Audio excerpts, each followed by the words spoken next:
Hello बच्चों, कैसे हो आप सब। आज अपन स्टार्ट करने वाले हैं NCERT line to line for NEET series में chapter number 18 body fluid and circulation. देखो, जो ये वाला चैप्टर है इसमें बेसिकली अपन को सर्कुलेटरी सिस्टम करना है और मेनली अपन को ह्यूमन सर्कुलेटरी सिस्टम और कुछ और टॉपिक स्टडी करने हैं। तो स्टार्ट करते हैं। सबसे पहले चैप्टर का इंट्रोडक्शन लेते हैं। उसमें क्या लिखा हुआ है अच्छे से रीड करते हैं।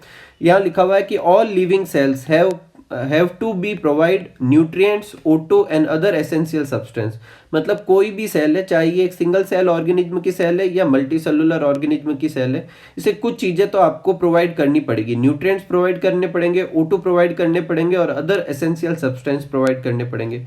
साथ ही आगे लिखता है कि ऑल्सो द वेस्ट और harmful substance produce have to be removed continuously. और इसमें जो भी हार्मफुल सब्सटेंस मिलेंगे वो बाहर निकालते रहने पड़ेंगे और वहां से कहीं और ले जाने पड़ेंगे। ठीक है, have to be removed continuously for healthy functioning of tissue and it is therefore essential to have a sufficient mechanism या efficient mechanism for the movement of these substance। मतलब मान लो ये ऑर्गेनिज्म में 4 टाइप की sales है, तो इस cell से इस सेल को कुछ देना है, इस सेल से इस सेल को कुछ देना है, इनसे जो एक्सक्रिएटरी प्रोडक्ट है वो निकालने हैं, फिर उन्हें कहीं और ले जाना है, फिर बॉडी के बाहर ले जाना है। तो आपको इन सब्सटेंस को मूव करवाने के लिए कोई मीडियम चाहिए जो सेल से सेल के बीच में चीज़ों का या सब्सटेंस का मूवमेंट करा पाए। अब अलग अलग जो ऑर्गेनिज्म होते हैं वो अलग अलग तरह के क्या करते हैं, इसके लिए ट्रांसपोर्टेशन या मैकेनिज्म इस्तेमाल करते हैं। जो सिंपल ऑर्गेनिज्म है, स्पंज और सिलेंट्रेट जैसे, अगर आप एक यूनिसेलुलर ऑर्गेनिज्म के बारे में सोचेंगे तो यूनिसेलुलर ऑर्गेनिज्म में ये काम करेगा साइटोप्लाज्म। कौन करेगा? साइटोप्लाज्म। अपन यहाँ एनिमल्स की बात कर रहे हैं और एनिमल मल्टी सेलुलर होते हैं, तो उसमें जो सिंपल ऑर्गेनिज्म होते हैं जैसे कि स्पॉन्ज हो गए, सिलेंट्रेट्स हो गए, ये सब सराउंडिंग वाटर का इस्तेमाल करते हैं सर्कुलेटरी फ्लूइड की तरफ। वो सराउंडिंग वाटर को ही अपनी बॉडी में एंटर करवाते हैं और उसे बाहर निकाल देते हैं और उसी को सर्कुलेटरी फ्लूइड की तरह इस्तेमाल करते हैं। लेकिन कॉम्प्लेक्स ऑर्गेनिज्म जो होते हैं वो एक अलग तरह का फ्लूइड इस्तेमाल करते हैं, जैसे कि ब्लड और लिम्फ हो सकते हैं। यही अपने यहाँ लिखा हुआ है। देखो क्या लिखा हुआ है कि सिंपल ऑर्गेनिज्म लाइक स्पंज और coelenterate circulate water from their surrounding through the body cavity, और ये सब वो ट्रांसपोर्टेशन का काम करता है। जबकि कॉम्प्लेक्स ऑर्गेनिज्म जो होते हैं एक स्पेशल फ्लूइड का इस्तेमाल करेंगे ये सब करने के लिए, और ऐसा स्पेशल फ्लूइड कौन सा है? ब्लड हो सकता है, लिम्फ हो सकता है। ठीक है, अब अपन इस चैप्टर में जो है अपन एक एक करके सारे टॉपिक देखेंगे। सबसे पहले अपन ब्लड के बारे में अच्छे से समझते हैं। देखो, ब्लड जो है वो एक तरह का स्पेशल कनेक्टिव टिश्यू है। मतलब अपन जब टिश्यू के टाइप देखते हैं तो उसमें से ब्लड कौन सा है? कनेक्टिव टिश्यू है। स्पेशल इसलिए कहते हैं क्योंकि इसकी मैट्रिक्स जो होती है फ्लूइड होती है और वो सॉलिड फॉर्म में नहीं होती, उसमें फाइबर्स वगैरह भी नहीं होते। तो फ्लूइड मैट्रिक्स की वजह से ब्लड एक लिक्विड कनेक्टिव टिश्यू या फ्लूइड कनेक्टिव टिश्यू है। इसके दो मेन कंपोनेंट होते हैं, एक होता है प्लाज्मा और एक क्या होता है? Formed element. अपन ने यहाँ चार्ट बना लिया, इससे समझते हैं। देखो, ब्लड में जितने भी कंपोनेंट होते हैं उसको दो कैटेगरी में डिवाइड कर सकते हैं, प्लाज्मा और फॉर्म्ड एलिमेंट। प्लाज्मा जो होती है वो ब्लड का 55% पार्ट बनाती है, जबकि फॉर्म एलिमेंट जो होते हैं 45% पार्ट बनाते हैं। अगर प्लाज्मा की बात करें तो उसमें वाटर जो होता है करीब 90 से 92% के आसपास होता है, प्रोटीन 6 to 8% होती है। अब प्लाज्मा प्रोटीन कौन कौन सी होती है? फाइब्रिनोजन, ग्लोब्यूलिन, एल्बुमिन, ये सब प्लाज्मा प्रोटीन होती है। इसके अलावा मिनरल्स होते हैं, न्यूट्रिएंट्स होते हैं, एक्सक्रिएटरी सब्सटेंस होते हैं। फॉर्म्ड एलिमेंट में ब्लड कार्पस्कल्स आती है। कौन कौन सी होती है? आरबीसी, डब्ल्यूबीसी और प्लेटलेट्स। ठीक है, अब देखो एक और चीज अपन को समझनी है कि ब्लड जो होता है उसके फॉर्मेशन के प्रोसेस को कहते हैं हीमोपोइसिस। क्या कहते हैं? हीमोपोइसिस। और जो ऑर्गन ये काम करेगा उसे हीमोपोइटिक ऑर्गन कहेंगे। क्या कहेंगे? Haemopoietic organ. अब जब अपना डेवलपमेंट चलता है तो सबसे पहले हीमोपोइटिक ऑर्गन की तरह बिहेव करता है यॉर्क सेक, उसके बाद ये काम करता है लीवर और स्प्लीन, और सबसे लास्ट में ये काम करता है बोन मैरो में। आफ्टर बर्थ भी अपन में बोन मैरो ही हीमोपोइटिक ऑर्गन की तरह काम करती है। ठीक है, नेक्स्ट अपने आगे है कि प्लाज्मा के बारे में अपन को अच्छे से समझना है, तो देखते हैं। तो बुक लिखती है कि प्लाज्मा इज स्ट्रॉ कलर्ड बोले तो पेल येलो कलर, मतलब स्लाइटली येलो इस कलर का होता है। अगर आप लोग जानना चाहते हैं येलो कलर किस वजह से होता है तो ये होता है यूरोबिलिनोजन या बिलीरुबिन, आप बिलीरुबिन बिलीवर्डिन वर्ड जानते होंगे, उसकी वजह से जो प्लाज्मा जो होता है वो स्लाइटली येलो इस कलर का होता है। ये एक विस्कस फ्लूइड है और कितना परसेंट पार्ट बनाती है, 55% पार्ट बनाती है, ये मैं आपको पहले लिखवा चुका हूँ। अब इसके कंपोनेंट दे रखे हैं, ये भी अपन डिस्कस कर चुके हैं। 90 से 92% जो होता है वाटर होता है। प्रोटीन 6 to 8% कंट्रीब्यूट करती है। कौन कौन से मेजर प्रोटीन्स होते हैं, फाइब्रिनोजन, ग्लोब्यूलिन, एल्बुमिन एटसेट्रा। अब अपनी बुक में इनके फंक्शन तो दे रखे हैं, कुछ और पॉइंट जो है वो अपन डिस्कस करते हैं। पहले देखो, एक तो ये याद रखना है ग्लोब्यूलिन जो होती है 3 तरह की होती है, अल्फा ग्लोब्यूलिन, बीटा ग्लोब्यूलिन और गामा ग्लोब्यूलिन। अल्फा और बीटा ग्लोब्यूलिन जो होती है वो बाइंडिंग और ट्रांसपोर्टेशन का काम करती है, जबकि गामा ग्लोब्यूलिन जो होती है इम्यून रिस्पॉन्स बनाती है। और क्या बनाती है, एंटीबॉडी बनाती है। क्या बनाती है, एंटीबॉडी बनाती है। जो एंटीबॉडी जो होती है वो बेसिकली गामा ग्लोब्यूलिन से बनी होती है और इम्यूनिटी प्रोवाइड कराती है, इसलिए एंटीबॉडी को क्या कहते हैं, आईजी, इम्यूनोग्लोब्यूलिन। इम्यूनो क्यों कहते हैं, इम्यूनिटी प्रोवाइड कराती है। जी क्यों कहते हैं, क्योंकि वो ग्लोब्यूलिन प्रोटीन होती है। अब जो अपने सारे के सारे जो भी कंपोनेंट होते हैं प्लाज्मा के वो सब लीवर बनाता है। कौन बनाता है, लीवर बनाता है। लेकिन जो गामा ग्लोब्यूलिन है वो बेसिकली कौन बनाती है, बीटा लिम्फोसाइट बनाती है। एक अगर आपको पूछे कि लार्जेस्ट प्लाज्मा प्रोटीन कौन सी है, फाइब्रिनोजन। स्मॉलेस्ट पूछे तो albumin. Most abundant plasma protein पूछे तो एल्बुमिन, और लीस्ट एब्यूडेंट प्लाज्मा प्रोटीन पूछे तो फाइब्रिनोजन। ठीक है, नेक्स्ट है फाइब्रिनोजन जो है उसके बारे में अपन आगे देखते हैं। देखो, फाइब्रिनोजन जो होता है वो अभी के करके इन तीनों फंक्शन देख लेते हैं। तो फाइब्रिनोजन तो क्या काम करता है, क्लॉटिंग या कोगुलेशन ऑफ ब्लड के लिए काम करता है। बेसिकली ये एक इनएक्टिव प्रोटीन है जो एक सर्टेन कैस्केड रिएक्शन, मतलब एक चेन रिएक्शन से ये किस में कन्वर्ट होता है, फाइब्रिन में कन्वर्ट होता है, और वो फाइब्रिन क्लॉट बनाने में हेल्प करता है। आगे अपन देखेंगे। ठीक है, ग्लोब्यूलिन अभी अपन ने देखा डिफेंस मैकेनिज्म, बेसिकली एंटीबॉडी बनाती है। एल्बुमिन जो होती है वो ब्लड का ऑस्मोटिक बैलेंस बनाने का काम करती है। ठीक है, नेक्स्ट है कि प्लाज्मा में मिनरल्स भी होते हैं। कौन कौन से होते हैं, सोडियम, पोटेशियम, अपने कैल्शियम, मैग्नीशियम, बाइकार्बोनेट, क्लोरीन वगैरह, क्लोराइड वगैरह। ठीक है, तो ये अपने मिनरल्स भी होते हैं। इसके अलावा न्यूट्रिएंट्स भी होते हैं, ग्लूकोज, एमिनो एसिड, लिपिड वगैरह वगैरह। एक फैक्टर फॉर कोगुलेशन और क्लॉटिंग ऑफ ब्लड, मतलब ब्लड के क्लॉट बनने के लिए। अब क्लॉट से अपना मतलब क्या है, क्लॉट कैसे बनता है वो अभी अपन इसी चैप्टर में आगे देखने वाले हैं। अभी बस इस चीज को याद रखो कि क्लॉट करने के लिए जो फैक्टर अपन को चाहिए होते हैं वो सारे के सारे किस में प्रेजेंट होते हैं, प्लाज्मा में प्रेजेंट होते हैं। और प्लाज्मा में से एक बार क्लॉटिंग फैक्टर निकाल लेते हैं तो उसके बाद जो बचता है उसे अपन क्या कहते हैं, सीरम कहते हैं। क्या कहते हैं, सीरम। तो अगर मैं इक्वेशन के फॉर्म में लिखूं तो ऐसे लिख सकता हूं कि ब्लड जो होता है उसमें से अगर मैं क्या निकाल दूं, फॉर्म्ड एलिमेंट निकाल दूं, बोले तो आरबीसी, डब्ल्यूबीसी और प्लेटलेट्स ये सब निकाल दूं, तो जो पीछे बचेगा उसे अपन क्या कहेंगे, प्लाज्मा। क्या कहेंगे, प्लाज्मा। और अगर मैं प्लाज्मा में से क्लॉटिंग फैक्टर निकाल दूं, क्लॉटिंग फैक्टर माइनस कर देता हूं, तो उसके बाद जो बचेगा उसे अपन क्या कहेंगे, सीरम। तो इसका मतलब सीरम क्या होता है, ब्लड में से आरबीसी हटा दो, डब्ल्यूबीसी हटा दो, प्लेटलेट्स हटा दो और क्लॉटिंग फैक्टर्स भी हटा दो, उसके बाद जो बचेगा उसे अपन सीरम कहेंगे। अब एक एक करके अपन फॉर्म्ड एलिमेंट देखते हैं। सबसे पहले अपन को पता है कि फॉर्म्ड एलिमेंट कौन कौन से होते हैं, इरिथ्रोसाइट, ल्यूकोसाइट और प्लेटलेट्स। आरबीसी, डब्ल्यूबीसी और प्लेटलेट्स होती है।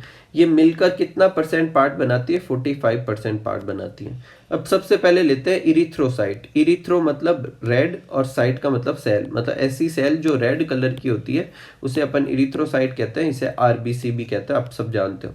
अगर मोस्ट एब्यूडेंट सेल पूछे, मतलब इनफॉर्म्ड एलिमेंट में से मोस्ट एब्यूडेंट फॉर्म्ड एलिमेंट पूछे तो कौन सा होता है, आरबीसी होता है। 5 मिलियन से 5.5 मिलियन तक होती है पर मिलीमीटर क्यूब एक हेल्दी पर्सन में। आरबीसी जो होती है रेड बोन मैरो में बनती है, ये मैं पहले ही बता चुका हूँ, ब्लड के सारे कंपोनेंट बोन मैरो में बनते हैं। और जो मैच्योर आरबीसी जो होती है उसके अंदर कोई न्यूक्लियस नहीं होता और उसका शेप कैसा होता है, बाइकॉनकेव शेप होता है। ठीक है, और रेड कलर का एक पिगमेंट होता है जो कि बेसिकली आयरन रखता है और साथ में उसमें एक प्रोटीन भी होता है। प्रोटीन का नाम है ग्लोबिन और पिगमेंट का नाम है हिम। पूरा क्या हो जाएगा, हीमोग्लोबिन। हीमोग्लोबिन में से हिम जो है वो बेसिकली कलर्ड पोर्शन है और इसके अंदर क्या होता है, आयरन। ठीक है, और एक ग्लोबिन मतलब अपने प्रोटीन भी होती है। और इन्हीं हीमोग्लोबिन की वजह से आरबीसी रेड कलर की होती है और आरबीसी की वजह से ब्लड रेड कलर का होता है।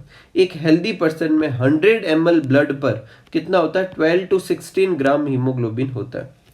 और हीमोग्लोबिन क्या काम करता है? Significant role in transportation of respiratory gases. Respiratory gases को ट्रांसपोर्ट कराता है, O2 CO2 दोनों को।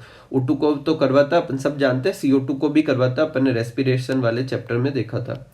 आरबीसी की लाइफ स्पान होती है 120 डेज, और जब आरबीसी की लाइफ स्पान पूरी हो जाती है तो उसे स्प्लीन में पहले तो इकट्ठा किया जाता है, फिर वहाँ डिग्रेड किया जाता है। इसीलिए स्प्लीन को ग्रेवयार्ड ऑफ आरबीसी कहते हैं। अब एक बार की पॉइंट रिवाइज करते हैं। एक तो कि जो आरबीसी जो होती है वो कैसे शेप की होती है? बाइकॉनकेव। और बाइकॉनकेव शेप की क्यों होती है? ताकि सरफेस एरिया बढ़ सके। आरबीसी जब बनती है तो उसमें न्यूक्लियस होता है, मैच्योर होते होते उसकी साइज बढ़ जाती है और न्यूक्लियस और ज़्यादातर सेल ऑर्गन भी चले जाते हैं, इवन माइटोकॉन्ड्रिया भी चला जाता है। जब आप रेस्पिरेशन करेंगे तब आप समझ पाएंगे आरबीसी जो है अपने ह्यूमन बॉडी की वो सेल है जिसके अंदर क्रैब साइकिल नहीं होता। क्या नहीं होता? क्रैब साइकिल नहीं होता। सिर्फ ग्लाइकोलाइसिस और एनएरोबिक रेस्पिरेशन से ही ये अपना क्या करती है? एनर्जी डिमांड पूरा करती है, क्योंकि इसमें माइटोकॉन्ड्रिया तो होता ही नहीं।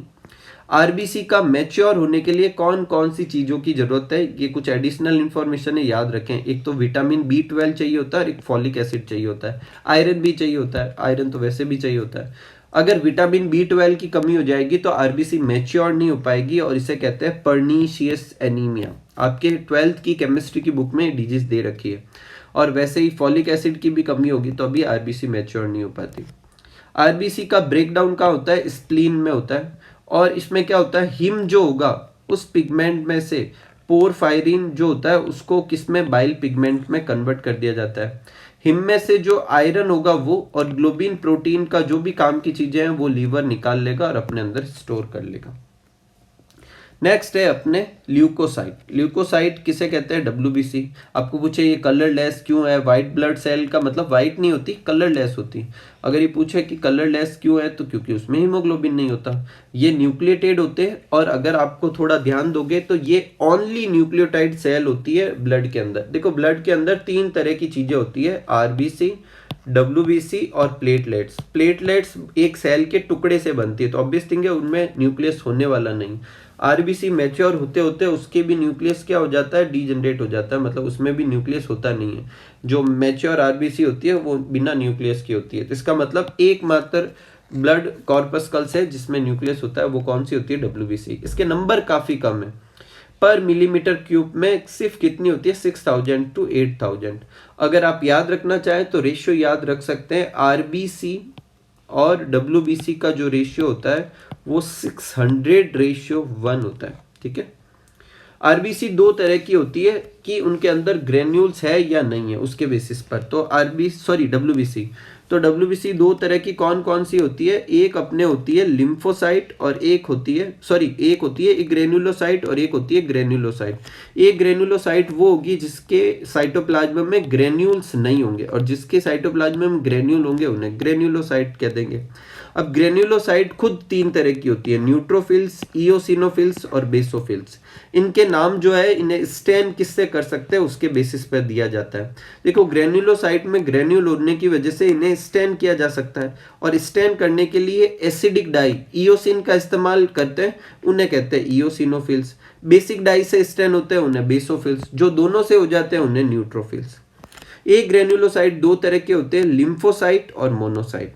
एक अपन को इनके सबके न्यूक्लियस का शेप और न्यूक्लियस के बारे में अच्छे से याद रखना है। न्यूट्रोफिल्स में मल्टी लोब्ड न्यूक्लियस होता है, ठीक है। इओसिनोफिल्स में बाई लोब्ड न्यूक्लियस होता है और बेसोफिल्स में जो होता है एस शेप का ऐसे अरेंजमेंट होता है और बेसिकली इसमें कितने लोब है? 3 लोब है, ठीक है।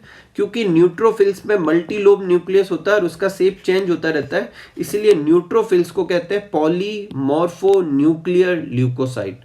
तो पॉलीमॉर्फो न्यूक्लियर ल्यूकोसाइट PMNL, ये वर्ड आपके 11th की बुक में तो नहीं है लेकिन 12th NCERT में दे रखा है। तो वो PMNL वर्ड किसके लिए होगा? न्यूट्रोफिल्स के लिए ही होगा, ठीक है। कोई तकलीफ नहीं इसमें। यहाँ थोड़ा सा अपने यहाँ गड़बड़ हो गया, अपन इसको रब कर लेते हैं। यहाँ पर रीनल सेप का नहीं आएगा, रीनल सेप की अपने कौन सी होती है, मोनोसाइट होती है, ठीक है। तो अपन यहाँ पे याद रखेंगे एक लार्ज न्यूक्लियस होता है, आप स्फेरिकल न्यूक्लियस जैसा ही समझ सकते हैं। मोनोसाइट जो होती है उसका न्यूक्लियस कैसा होता है, किडनी शेप्ड का होता है, ठीक है। तो ये अपन ने ऐसे चार्ट के फॉर्म में सब लिख दिया। अब ये यहाँ पे लिखा हुआ है, दो तरह की अपने क्या होती है, डब्ल्यूबीसी होती है। एक होती है ग्रेन्युलोसाइट, एक ए ग्रेन्युलोसाइट। न्यूट्रोफिल्स, इओसिनोफिल्स, बेसोफिल्स ये सब ग्रेन्युलोसाइट है। लिम्फोसाइट, मोनोसाइट ये ए ग्रेन्युलोसाइट है। अब कुछ और पॉइंट, अगर आपको पूछे मोस्ट एब्यूडेंट डब्ल्यूबीसी कौन सी होती है, तो वो न्यूट्रोफिल्स होती है। कितनी होती है, 60 to 65%, ठीक है। बेसोफिल्स जो होती है वो लीस्ट एबिडेंट होती है, 0.5 to 1% होती है। न्यूट्रोफिल्स और मोनोसाइट जो होते हैं वो दोनों फैगोसाइटिक नेचर की होती है। अब न्यूट्रोफिल्स के परसेंटेज यहाँ लिख दिए, इसलिए ये परसेंटेज सिर्फ मोनोसाइट के। मोनोसाइट कितनी होती है, 6 to 8% होती है। और वो कैसी, ये दोनों न्यूट्रोफिल्स और मोनोसाइट फैगोसाइटिक नेचर की होती है। फैगोसाइट मतलब ये दूसरी सेल को खा जाती है। न्यूट्रोफिल्स साइज में छोटी होने की वजह से इन्हें माइक्रोफेज या माइक्रोफाज भी कहते हैं। और मोनोसाइट जो होती है वो मैक्रोफेज कहलाती है, ठीक है, क्योंकि ये साइज में बड़ी होती है। बेसोफिल्स जो होती है वो क्या होती है, हिस्टामिन, सेरोटोनिन और हिपेरिन सब्सटेंस सिक्रेट करती है। इसका मतलब इन्फ्लामेटरी रिएक्शन में इन्वॉल्व होती है, रेडनेस, इचिंग ऐसे होता है ना, उसमें ये इन्वॉल्व होती है। इओसिनोफिल्स 2 to 3% होती है और ये इन्फेक्शन को या एलर्जी को रजिस्ट करती है, ठीक है। इसके अलावा एक लिम्फोसाइट और होती है, वो 20 to 25% होती है। दो तरह की होती है, बी लिम्फोसाइट और टी लिम्फोसाइट, और ये इम्यून रिस्पॉन्स में हेल्प करती है। अगर आपको पूछे कि आप पूरा सीक्वेंस बताइए, देखो यहाँ नीचे डायग्राम भी बना रखा है, ये आरबीसी, ये प्लेटलेट्स है, ये सारी वो अपने क्या कहते हैं, अपने डब्ल्यूबीसी है। तो अगर सबसे पूछे सबसे ज़्यादा कौन सी होती है, तो ऑफकोर्स सबसे ज़्यादा कौन सी होगी, आरबीसी। उसके बाद कौन सी होती है, प्लेटलेट। सबसे कम कौन सी होती है, डब्ल्यूबीसी। अगर इसमें भी सबसे आपको ऑर्डर पूछे तो न्यूट्रोफिल्स सबसे ज़्यादा, फिर लिम्फोसाइट, फिर मोनोसाइट, फिर इओसिनोफिल्स, फिर बेसोफिल्स। अच्छे से लर्न रखे, ये सीक्वेंस पूछा जाता है। एक कुछ एक्स्ट्रा पॉइंट बताता हूँ, अगर आरबीसी, डब्ल्यूबीसी, प्लेटलेट्स के नंबर इंक्रीज या डिक्रीज होते हैं तो उनके लिए कुछ टर्म्स होती है। तो अगर आरबीसी के नंबर इंक्रीज होते हैं तो उन्हें कहते हैं इरिथ्रोसाइटोसिस, डब्ल्यूबीसी के इंक्रीज होते हैं तो ल्यूकोसाइटोसिस, प्लेटलेट्स के इंक्रीज होते हैं तो थ्रोम्बोसाइटोसिस। यही अगर आरबीसी के नंबर घटते हैं तो इसे इरिथ्रोपीनिया, ल्यूकोपीनिया और थ्रोम्बोसाइटोपीनिया कहते हैं, ठीक है। एक और एक्स्ट्रा इन्फॉर्मेशन बताता हूँ, बोन मैरो जो होती है उसमें 3 तरह की स्टेम सेल्स होती है। एक अपने होती है इरिथ्रोब्लास्ट, एक होती है ल्यूकोब्लास्ट और एक होती है मेगा कैरियोसाइट। इरिथ्रोब्लास्ट बाद में क्या बनाती है, मैच्योर होकर डब्ल्यूबीसी, आरबीसी। ल्यूकोब्लास्ट जो होती है वो डब्ल्यूबीसी। मेगा कैरियोसाइट के टुकड़े हो जाते हैं बहुत सारे, और हर टुकड़ा क्या कहलाता है, प्लेटलेट्स कहलाता है। और यहीं पर अपनी लास्ट कॉर्पस्कल्स भी बुक में डिस्क्राइब की हुई है, प्लेटलेट्स। प्लेटलेट्स को थ्रोम्बोसाइट भी कहते हैं।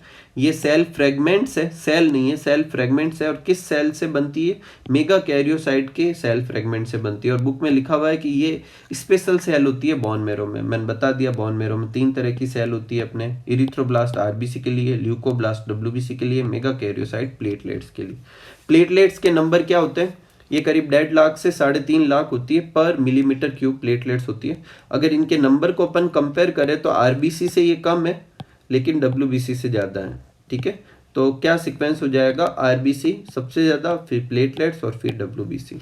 एक platelets can release a variety of substance जो कि क्या करते हैं, कोगुलेशन में हेल्प करते हैं। तो एक तो अभी अपन ने आया कोगुलेशन में, प्लाज्मा में कुछ ऐसे सब्सटेंस होते हैं जो क्लॉटिंग में हेल्प करते हैं। और सेल में से देखिए तो प्लेटलेट्स जो होती है वो क्लॉटिंग में हेल्प करती है। अगर प्लेटलेट्स के नंबर घट जाएंगे तो अपन को कोई ना कोई ब्लड लॉस डिसऑर्डर हो जाएगा, मतलब एक माइनर से कट से भी अपना ब्लड निकल सकता है, निकलता रहेगा। नेक्स्ट अपना टॉपिक लेते हैं जो कि कौन सा है, ब्लड ग्रुप। अब देखो ब्लड ग्रुप क्या होता है, तो देखो आरबीसी जो होती है उसकी सरफेस पे कुछ सर्टेन सब्सटेंस होते हैं जिन्हें अपन एंटीजन कहते हैं। और इन सब्सटेंस के बेसिस पर अपन ब्लड को अलग अलग कैटेगरी, अलग अलग ग्रुप में डिवाइड कर सकते हैं और उन्हीं ग्रुप को अपन ब्लड ग्रुप्स कहते हैं। जनरली आरबीसी के ऊपर 2 एंटीजन के बेसिस पर अपन ग्रुपिंग बनाते हैं, एक तो ए एंटीजन और बी एंटीजन के बेसिस पर, और एक आरएच एंटीजन के बेसिस पर। तो एक ग्रुप तो है एबीओ सिस्टम और एक है RH system. ABO system RH system को अपन इस वाले डायग्राम में अच्छे से समझ सकते हैं। अगर आरबीसी की सरफेस पे ए एंटीजन है तो ए ब्लड ग्रुप, बी एंटीजन है तो बी ब्लड ग्रुप, दोनों एंटीजन है तो ए बी ब्लड ग्रुप, दोनों में से ना ए एंटीजन है ना बी एंटीजन है तो O blood group. Rh antigen के बेसिस पे भी ब्लड की ग्रुपिंग कर सकते हैं, पॉजिटिव और नेगेटिव। जैसे जिसकी आरबीसी की सरफेस पे आरएच एंटीजन है वो आरएच पॉजिटिव, जिसकी नहीं है वो आरएच नेगेटिव। अगर एक पर्सन का ब्लड ग्रुप है ओ पॉजिटिव तो इसका मतलब उसकी आरबीसी की सरफेस पे ए एंटीजन नहीं है, बी एंटीजन नहीं है, लेकिन आरएच एंटीजन है, तभी तो पॉजिटिव आया। अगर एक का ब्लड ग्रुप मान लेते हैं ए पॉजिटिव तो उसके आरबीसी की सरफेस पे कौन सा एंटीजन होगा, ए होगा, बी नहीं होगा, और क्योंकि पॉजिटिव लिखते हैं तो आरएच एंटीजन भी होगा। ठीक है, तो अपन आम भाषा में जो पॉजिटिव नेगेटिव बोलते हैं ना कि O blood group, O positive, B negative, ऐसा, तो पॉजिटिव नेगेटिव तो होता है आरएच ग्रुपिंग के बेसिस पर, और बाकी ये एबीओ सिस्टम है ही है। तो एबीओ ग्रुपिंग जो होती है on the presence and absence of surface antigen. इन्हें सरफेस एंटीजन क्यों कह रहे हैं, नाम से क्लियर है, ये सरफेस पे होता है, और ये एंटीजन वो सब्सटेंस होते हैं जो इम्यून रिस्पॉन्स को इंड्यूस करते हैं। फिर बॉडी उनको फाइट करने के लिए जो चीज बनाती है उन्हें अपन क्या कहते हैं, एंटीबॉडी। इसे अपन इम्यूनोलॉजी वाले सिस्टम में और अच्छे से समझेंगे, ठीक है, जो 12th की एनसीईआरटी में दे रखा है। The plasma of different individual content to natural antibody produce in response to antigen. देखो जैसे मान लेते हैं कि ये एक ऑर्गेनिज्म का आरबीसी है, ठीक है, और इसकी सरफेस पे कौन सा एंटीजन है, ए एंटीजन है, ठीक है। तो ये कौन से ब्लड ग्रुप का है, ए ब्लड ग्रुप का, क्योंकि इसने ए एंटीजन तो देख रखा है, बी एंटीजन नहीं देख रखा। तो बी एंटीजन के लिए इसके अंदर क्या होती है, एंटीबॉडी होती है, जिसे अपन क्या कहते हैं, एंटीबॉडी बी। क्या कहते हैं, एंटीबॉडी बी। तो ए ब्लड ग्रुप वाले के प्लाज्मा में कौन सी एंटीबॉडी होगी, antibody B. B blood group में कौन सी होगी, एंटीबॉडी ए। जिसका ब्लड ग्रुप ए बी होगा उसकी अंदर कोई एंटीबॉडी नहीं होगी। जिसका ब्लड ग्रुप ओ होगा उसमें ए एंटीबॉडी भी होगी, बी एंटीबॉडी भी होगी, ठीक है। तो इसी के बेसिस पर अपन क्या करते हैं, ये ब्लड ग्रुप बनाते हैं। तो ए ब्लड ग्रुप वाले के आरबीसी की सरफेस पे कौन सा एंटीजन है, ए, और उसकी प्लाज्मा में एंटीबॉडी कौन सी है, anti B. B blood group वाले के आरबीसी की सरफेस पे एंटीजन कौन सा है, बी, और उसकी प्लाज्मा में एंटीबॉडी कौन सी है, anti A. A B blood group के आरबीसी की सरफेस पे एंटीजन कौन से होते हैं, ए और बी दोनों होते हैं, और एंटीबॉडी होती नहीं है। ओ ब्लड ग्रुप वाले के आरबीसी की सरफेस पे कोई एंटीजन नहीं है, तो एंटीबॉडी दोनों के लिए होगी, ए के लिए, बी के लिए। किस किस को ये ब्लड दे सकते हैं, ए को दे सकते हैं, ओ को दे सकते हैं। बी किसको दे सकता है, बी को दे सकता है, ओ को दे सकता है। ए बी किस सॉरी ये है इनके वो क्या कहते हैं, डोनर ग्रुप है, मतलब ये किससे ले सकते हैं। तो ए जो है वो ए से ब्लड ले सकता है और ओ से ब्लड ले सकता है, ठीक है। बी जो है वो बी से ब्लड ले सकता है और ओ से ब्लड ले सकता है। ए बी वाला जो है ए बी वाले से ले सकता है, ए वाले से ले सकता है, बी वाले से ले सकता है और ओ वाले सबसे ले सकता है। इसलिए इसे यूनिवर्सल रिसिपिएंट कहेंगे। क्या कहेंगे, इसे यूनिवर्सल रिसिपिएंट। और ओ वाला जो है वो देखो सब में, इसमें भी है, इसमें भी है, इसमें भी है, इसमें भी, मतलब ओ वाला सबको ब्लड दे सकता है, इसलिए यूनिवर्सल डोनर कहलाता है। तो यूनिवर्सल डोनर ग्रुप कौन सा है, O blood group. Universal recipient blood group कौन सा है, ए बी ब्लड ग्रुप, ठीक है। अब एक और चीज, ये एंटीबॉडी ए और बी बनती कैसे, तो देखो ध्यान से सुनना। जनरली एंटीबॉडी कब बनती है, जब उसका एंटीजन है। तो ए ब्लड ग्रुप वाला एक पर्सन है तो उसमें रूल के हिसाब से एंटीबॉडी बी होनी ही नहीं चाहिए, जैसे कि यहाँ लिखा हुआ है कि ए ब्लड ग्रुप कौन सा है, जिसके आरबी सरफेस पे ए एंटीजन है और एंटीबॉडी कौन सी है, बी। लेकिन एंटीबॉडी बी तो तब बनेगी जब उसने बाहर से कोई बी एंटीजन देखा होगा, क्योंकि एंटीजन आने पर बॉडी एंटीबॉडी बनाती है। तो अपन जनरली कोई ब्लड ट्रांसफ्यूजन वगैरह तो करते ही नहीं है, तो फिर ये एंटीबॉडी बनी कैसे। तो इसका आंसर है, अगर आपके किसी के मन में ये डाउट है, तो बहुत सारे बैक्टीरिया की जो सरफेस होती है उस पे भी ए और बी एंटीजन होते हैं, और बहुत सारे फूड आइटम्स में भी ए और बी एंटीजन होते हैं। तो बच्चे की बर्थ के बाद में जब बैक्टीरिया अंदर जाते हैं तो उनके अगेंस्ट में बॉडी क्या करती है, एंटीबॉडी बनाने लगती है। अब अगर उसकी खुद की बॉडी में ए एंटीजन है तो वो एंटीबॉडी ए नहीं बनाती, तो वो फिर सिर्फ क्या बनाएगी, एंटीबॉडी बी बी बना लेती है। अगर उसका खुद का ब्लड ग्रुप के ऊपर बी एंटीजन है तो वो बी के लिए एंटीबॉडी नहीं बनाएगी, सिर्फ ए के लिए बना लेगी। अगर उसकी आरबीसी सरफेस पे ए और बी दोनों एंटीजन है तो फिर वो उसके लिए कुछ फॉरेन तो जैसा तो रहा ही नहीं, तो वो एंटीबॉडी बनाती नहीं। अगर उसकी आरबीसी सरफेस पे ए और बी दोनों ही एंटीजन नहीं है, तो जब बैक्टीरिया अंदर करते हैं तो उनको काउंटर करने के लिए ए एंटीबॉडी और बी एंटीबॉडी दोनों ही बना लेती है। एक और चीज, एंटीबॉडी जो होती है वो 5 टाइप की होती है, आपने शायद सुन रखी होगी। IgA, IgG, IgM, IgE और IgD। IG बोले तो इम्यूनोग्लोबुलिन मतलब एंटीबॉडी, और ये 5 टाइप है। अब इसे अपन याद भी रख सकते हैं गैम्ड नाम से, ठीक है। तो IgG, IgA, IgM, IgE और IgD। इसमें से जो ये एंटीबॉडी बन रही है ए और बी एंटीजन के लिए, ये कौन सी एंटीबॉडी होती है? तो ये होती है IgM टाइप की। कौन सी होती है? IgM टाइप की। और ये प्लेसेंटा को क्रॉस नहीं कर सकती। अब ये प्लेसेंटा कहाँ से बीच में आ गई, अभी अपन आगे देखेंगे। और जो RH एंटीजन के लिए जो एंटीबॉडी बनती है वो होती है IgG टाइप की, और वो प्लेसेंटा क्रॉस कर सकती है। अब इसका क्या यूज होगा वो अभी अपन आगे देखेंगे। अभी के लिए इतना याद रखो कि AB एंटीजन के लिए जो एंटीबॉडी बनती है वो IgM टाइप की होती है, प्लेसेंटा क्रॉस नहीं करती। और RH एंटीजन IgG टाइप का होता है जो प्लेसेंटा को क्रॉस कर सकता है, ठीक है, इसमें कोई तकलीफ नहीं। एक और चीज, मान लेते हैं कि ये एक पर्सन है जिसका ब्लड ग्रुप था ए। अब इसको आपने ब्लड चढ़ा दिया बी ब्लड ग्रुप वाले का, तो जैसे ही आरबीसी अंदर जाएगी तो आरबीसी के ऐसे गुच्छे बनने लगेंगे, ठीक है। इसे अपन कहते हैं क्लम्पिंग। क्या कहते हैं? क्लम्पिंग। और इससे आरबीसी डिस्ट्रॉय होगी। इसे एग्लूटिनेशन भी कहते हैं। यही वजह है कि अपन को ब्लड जब एक पर्सन से दूसरे पर्सन में चढ़ाते हैं तो ब्लड ग्रुप देख लेने चाहिए, वो सेम ब्लड ग्रुप हो तो ज्यादा अच्छा रहेगा, ठीक है। नेक्स्ट अपना जो ब्लड ग्रुपिंग है वो है RH ग्रुपिंग। RH ग्रुपिंग अभी अपन ने देखा था किसके बेसिस पर होता है? RH antigen. जिसकी सरफेस पे RH एंटीजन होगा वो RH पॉजिटिव, जिसकी सरफेस पे नहीं होगा नेगेटिव। अब ये RH नाम कहाँ से आया? तो ये एंटीजन जो है रिसस मंकी में जो एंटीजन होते हैं उनके सिमिलर है, और रिसस के इनिशियल से RH नाम लिया गया है, रिसस मंकी में डिस्कवर्ड हुआ था, ठीक है।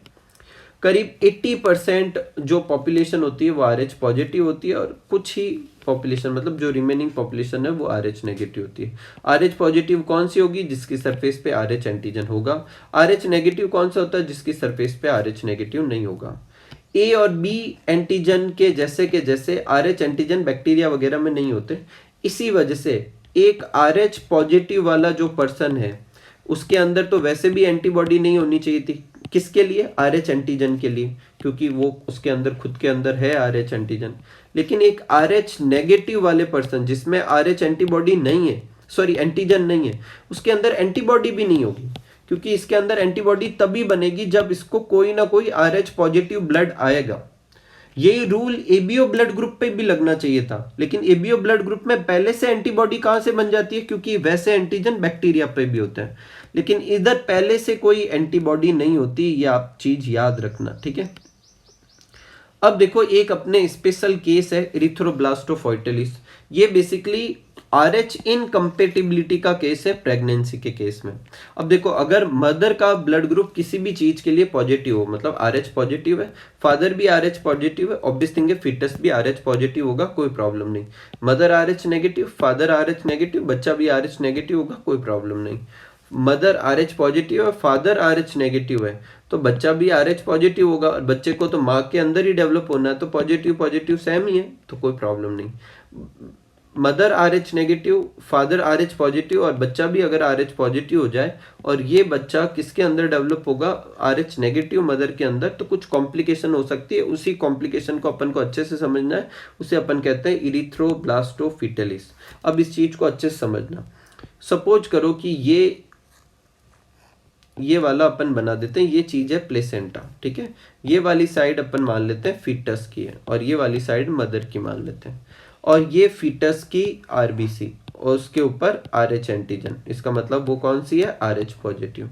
और ये मदर की आरबीसी जिसके अंदर RH एंटीजन नहीं है। लेकिन ये दोनों के बीच में ये जो सेपरेशन है जिसे अपन प्लेसेंटा कहते हैं, प्लेसेंटल सेपरेशन की वजह से इधर से ब्लड कभी इधर आ नहीं सकता, तो अपन सेफ है, कोई तकलीफ नहीं है, ठीक है। तो फर्स्ट प्रेगनेंसी के समय मदर के अंदर एम्ब्रियो आराम से डेवलप हो जाएगा और उसकी डिलीवरी हो जाएगी। लेकिन डिलीवरी के समय जब प्लेसेंटा टूटती है, प्लेसेंटल ब्रेक कहते हैं, तो यहाँ से कुछ आरबीसी इधर चली जाती है। मतलब क्या होगा? ध्यान से देखते हैं। ये टूट गया प्लेसेंटल ब्रेक, यहाँ से एक आरबीसी, एक दो आरबीसी इधर आ जाएगी, और जो ये आरबीसी आएगी इसकी बॉडी पर क्या होंगे, एंटीजन होंगे। कौन सा, आरएच एंटीजन। लेकिन मदर ने तो कभी आरएच एंटीजन देखा हुआ नहीं है, तो मदर इस एंटीजन के टूवर्ड्स में धीरे धीरे क्या करती है, एंटीबॉडी बनाना शुरू करती है, क्योंकि पहले से तो एंटीबॉडी होते नहीं है, तो फिर बाद में बनाना स्टार्ट करती है, तो आरएच एंटीबॉडी बनने लगते हैं। लेकिन तब तक फर्स्ट डिलीवरी तो हो गई। अब सेकेंड डिलीवरी का केस लेते हैं। सेकेंड डिलीवरी के समय ये प्लेसेंटा बनी जो सेपरेट कर रही है दोनों को। ये जो बच्चा है वो कौन सा है, आरएच पॉजिटिव, इसका मतलब इसकी आरबीसी की सरफेस पे आरएच एंटीजन है। और ये वो मदर जो आरएच नेगेटिव है, लेकिन अब तक इसकी बॉडी में एंटीबॉडी बन चुके हैं। किसके टूवर्ड्स में बन चुके हैं, आरएच एंटीजन के टूवर्ड्स में। और जो एंटीजन आरएच जो एंटीबॉडी आरएच एंटीजन के टूवर्ड्स में बनती है, ये एंटीबॉडी कौन से टाइप की होती है, आईजीजी टाइप की होती है, और ये प्लेसेंटा क्रॉस कर सकती है। तो ये यहाँ से क्रॉस करके यहाँ चली जाएगी, और जो फीटस जो होगा उसके ब्लड में क्लम्पिंग स्टार्ट कर देगी, उसकी आरबीसी डिस्ट्रॉय होने लगती है। और इस तरीके से जो फर्स्ट प्रेगनेंसी के बाद में जितनी भी सब्सिक्वेंट प्रेगनेंसी होगी वो सारी की सारी क्या हो जाएगी, उसमें फीटस मर जाएगा। और बाय द वे अगर नहीं भी मरे तो उसे सीवियर एनीमिया और जॉन्डिस जैसी बीमारियां होगी। ये जो चीज है, ये जो केस है, इसे कहते हैं इरिथ्रोब्लास्टोफिटेलिस। एक बार बुक से रीड करते हैं। A special case of RH incompatibility mismatching has been observed between RH negative blood of pregnant mother and RH positive fetus. RH antigen of the fetus do not get exposed to RH negative। क्यों नहीं होता first pregnancy के समय, placenta की वजह से, क्योंकि दोनों प्लेसेंटा से सेपरेट होती है। However, during the delivery of the first child, जब फर्स्ट चाइल्ड की डिलीवरी होती है तो प्लेसेंटल ब्रेक की वजह से पॉसिबिलिटी है कि मदर का ब्लड जो है आरएच एंटीजन देख ले, और in such case mother start to prepare antibody. Start क्यों कर रही है, क्योंकि पहले से एंटीबॉडी होंगे नहीं, वो बाद में बनेंगे। In case of subsequent pregnancy, मतलब सेकेंड थर्ड जो भी प्रेगनेंसी होगी, उसमें मदर के अंदर जो आरएच एंटीबॉडी है वो फीटस के अंदर लीक हो जाएगी, और फीटस की जो फीटल आरबीसी है उसको डिस्ट्रॉय करने लगेगी, और ये लेथल हो सकता है या फिर बच्चे को एनीमिया या जॉन्डिस हो सकता है। इस केस को कहते हैं इरिथ्रोब्लास्टोफिटेलिस। और इसे कैसे अवॉइड कर सकते हैं कि जो फर्स्ट चाइल्ड की बर्थ हो तो उसके विद इन कुछ टाइम, मतलब 72 आवर के अंदर अंदर उसको एंटी आरएच एंटीबॉडी के इंजेक्शन लगाने चाहिए, जिसे कुछ बुक में रोगम नाम भी दे रखा है। ठीक है, तो एंटी आरएच एंटीबॉडी के अपन को क्या लगाने चाहिए, इंजेक्शन लगाने चाहिए। तो ये अपना था इरिथ्रोब्लास्टोफिटेलिस। नेक्स्ट टॉपिक लेते हैं अपन, कोगुलेशन ऑफ ब्लड। तो देखो ब्लड कोगुलेशन का क्या मतलब है, तो एनसीईआरटी इसके बारे में लिखती है कि जब कहीं से अपने कट वगैरह लग जाता है तो ब्लड लॉस को कम करने के लिए जो मैकेनिज्म इस्तेमाल ली जाती है उसे अपन क्या कहते हैं, ब्लड क्लॉटिंग कहते हैं।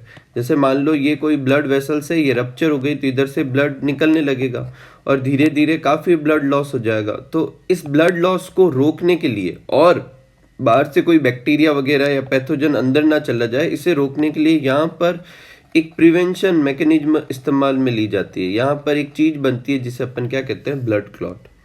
तो देखो क्या लिखा हुआ है कि ब्लड एग्जिबिट कोगुलेशन और clotting in response to an injury और trauma, this mechanism to prevent excessive loss of blood from the body, जिससे ब्लड लॉस रोका जा सके।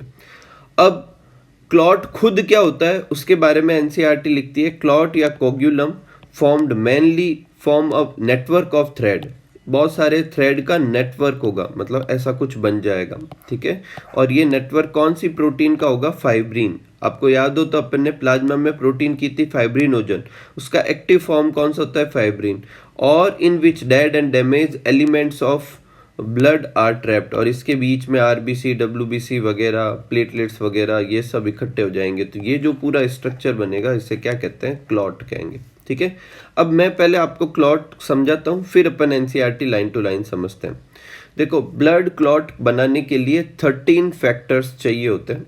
ठीक है, और ये सारे के सारे फैक्टर कहाँ बनते हैं, लीवर के अंदर बनते हैं। विटामिन के जो होता है इन फैक्टर्स के सिंथेसिस के लिए ज़रूरी होता है। यही वजह, अगर किसी का लीवर खराब हो जाए तो भी उसमें ब्लड क्लॉटिंग की प्रॉब्लम हो सकती है। अगर विटामिन के की डेफिशिएंसी हो जाए तो भी ब्लड क्लॉट सही ढंग से नहीं बनता। एक एब्सेंस ऑफ AHF। अब देखो जो ब्लड क्लॉटिंग फैक्टर 8, 9 और 10 है उन्हें AHF फैक्टर कहते हैं, एंटी हीमोफिलिक फैक्टर। और अगर इनमें से कोई भी एक फैक्टर एब्सेंट होगा तो ऑब्वियस सी बात है ब्लड क्लॉट नहीं बनेगा, और ये एक जेनेटिक बीमारी होगी जिसे अपन क्या कहेंगे, हीमोफीलिया कहेंगे। और एक चीज, अगर ब्लड क्लॉटिंग की मैकेनिज्म की बात की जाए तो कैसे होती है मैकेनिज्म।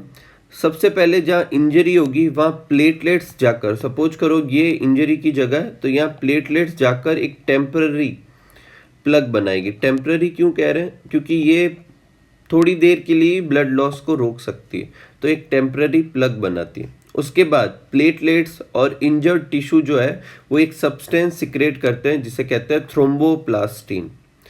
थ्रोम्बोप्लास्टिन के साथ कैल्शियम आयन और 7th और 10th फैक्टर मिलकर एक एंजाइम बनाते हैं जिसे कहते हैं थ्रोम्बोकाइनेज, या इसे प्रोथ्रोम्बिन एक्टिवेटर कॉम्प्लेक्स भी कह सकते हैं। अगर आपको पूछे कि थ्रोम्बोकाइनेज और प्रोथ्रोम्बिन एक्टिवेटर कॉम्प्लेक्स में क्या क्या कंपोनेंट होते हैं, तो एक तो होता है थ्रोम्बोप्लास्टिन जो कहाँ से आता है, इंजर्ड टिश्यू और प्लेटलेट सिक्रेट करती है, एक कैल्शियम आयन और 7th और 10th clotting factor.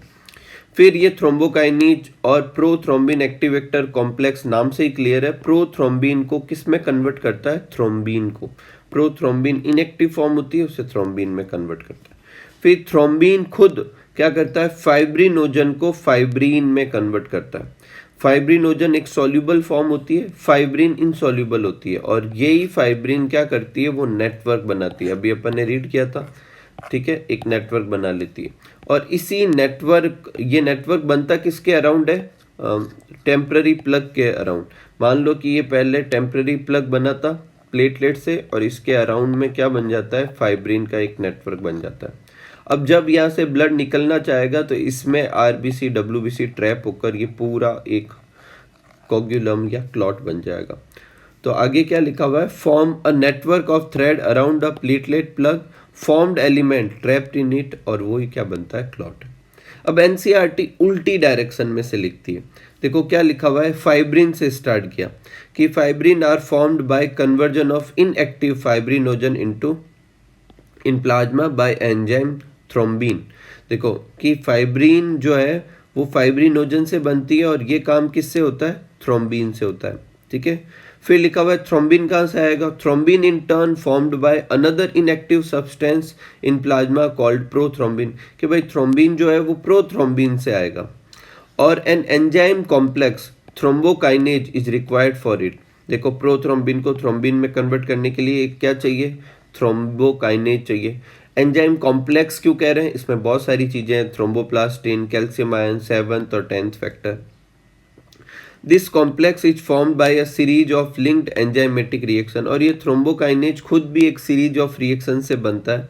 This complex is formed by a series of linked enzymatic reaction, जिसे कैस्केड प्रोसेस भी कह सकते हैं, मतलब एक chain process involving a number of factors, जो अभी अपन ने देखे 13 फैक्टर होते हैं, और कहाँ होते हैं, प्लाज्मा में, और सारे के सारे जनरली क्या होते हैं, इनएक्टिव फॉर्म में होते हैं। एन इंजरी और trauma stimulate platelets in the blood to release a certain factor. देखो अपन ने कहा था ना कि इंजर्ड टिश्यू और प्लेटलेट्स ये वाले सारी चीज़ें क्या करती है, सिक्रेट करती है। Certain factor release by tissue at the site of injury, tissue भी रिलीज करता है, and also can initiate coagulation. और अपन ने ये भी लिख लिया था कैल्शियम आयन जो होता है वो क्लॉटिंग में क्या करता है, इंपॉर्टेंट रोल प्ले करता है। तो ये अपना था ब्लड क्लॉटिंग, ठीक है। नेक्स्ट अपना है टॉपिक है लिम्फ। देखो लिम्फ को समझते हैं, ध्यान से सुनना, लिम्फ कैसे बनता है। देखो ये हार्ट से अपन सब जानते हैं, अभी अपन आगे देख लेंगे अगर आपको नहीं पता है। हार्ट से एक बड़ा सा पाइप निकलता है ऑक्सीजनेटेड ब्लड लेकर, जिसे ऑर्टा कहते हैं। फिर ऑर्टा से बहुत सारी आर्टरी निकलती है, और वो अपने अपने मतलब जो टारगेटेड ऑर्गन होती है उनकी तरफ जाती है। अब इधर से अपन समझते हैं, सपोज करो कि ये एक आर्टरी है और ये किसी ऑर्गन में जा रही है, तो जब ऑर्गन में जाती है तो वहाँ पर जाकर ये कैपिलरी बना देती है। क्या बना देती है, कैपिलरी बना देती है। ये कैपिलरी बन गई। फिर ये कैपिलरी वापस कंबाइन हो जाती है और वापस एक बना लेगी, डक्ट बना लेगी, ठीक है। तो आर्टरी जो होती है वो ऑर्गन में जाके कैपिलरी में खुलती है, कैपिलरी वापस मिलकर क्या बना लेती है, वेन बना लेती है। अब यहाँ ब्लड यहाँ से यहाँ होकर जब गुजरता है तो प्रेशर की वजह से कुछ ब्लड यहाँ छन कर बाहर आ जाता है, ठीक है। ये बीच की जो जगह है जिसे अपन क्या कहेंगे, इंटरस्टिशियल स्पेस, ठीक है। ये अपने टिश्यू के आसपास का रीजन है, यहाँ पर ब्लड का कुछ हिस्सा छन के बाहर आता है। अब इसमें क्या क्या आता है तो ध्यान से सुनना। इसमें से जो चीज़ बाहर आएगी उसमें आरबीसी नहीं होती, प्लेटलेट्स नहीं होती और मैक्रो प्रोटीन्स नहीं होती। अब जो ये स्ट्रक्चर बना है इसको अपन कहते हैं इंटरस्टिशियल फ्लूइड या टिश्यू फ्लूइड। ऐसे तो हर बार ब्लड यहाँ से निकलेगा तो पीछे कुछ कुछ हिस्सा रहता रहेगा। तो ये जो बीच का रीजन मैंने अभी आपको बताया था, इस बीच के रीजन में से बहुत सारी कैपिलरी इस चीज को क्या करती है, ड्रेन करती है, मतलब खींचती है वापस। किसको, इंटरस्टिशियल फ्लूइड और टिश्यू फ्लूइड को।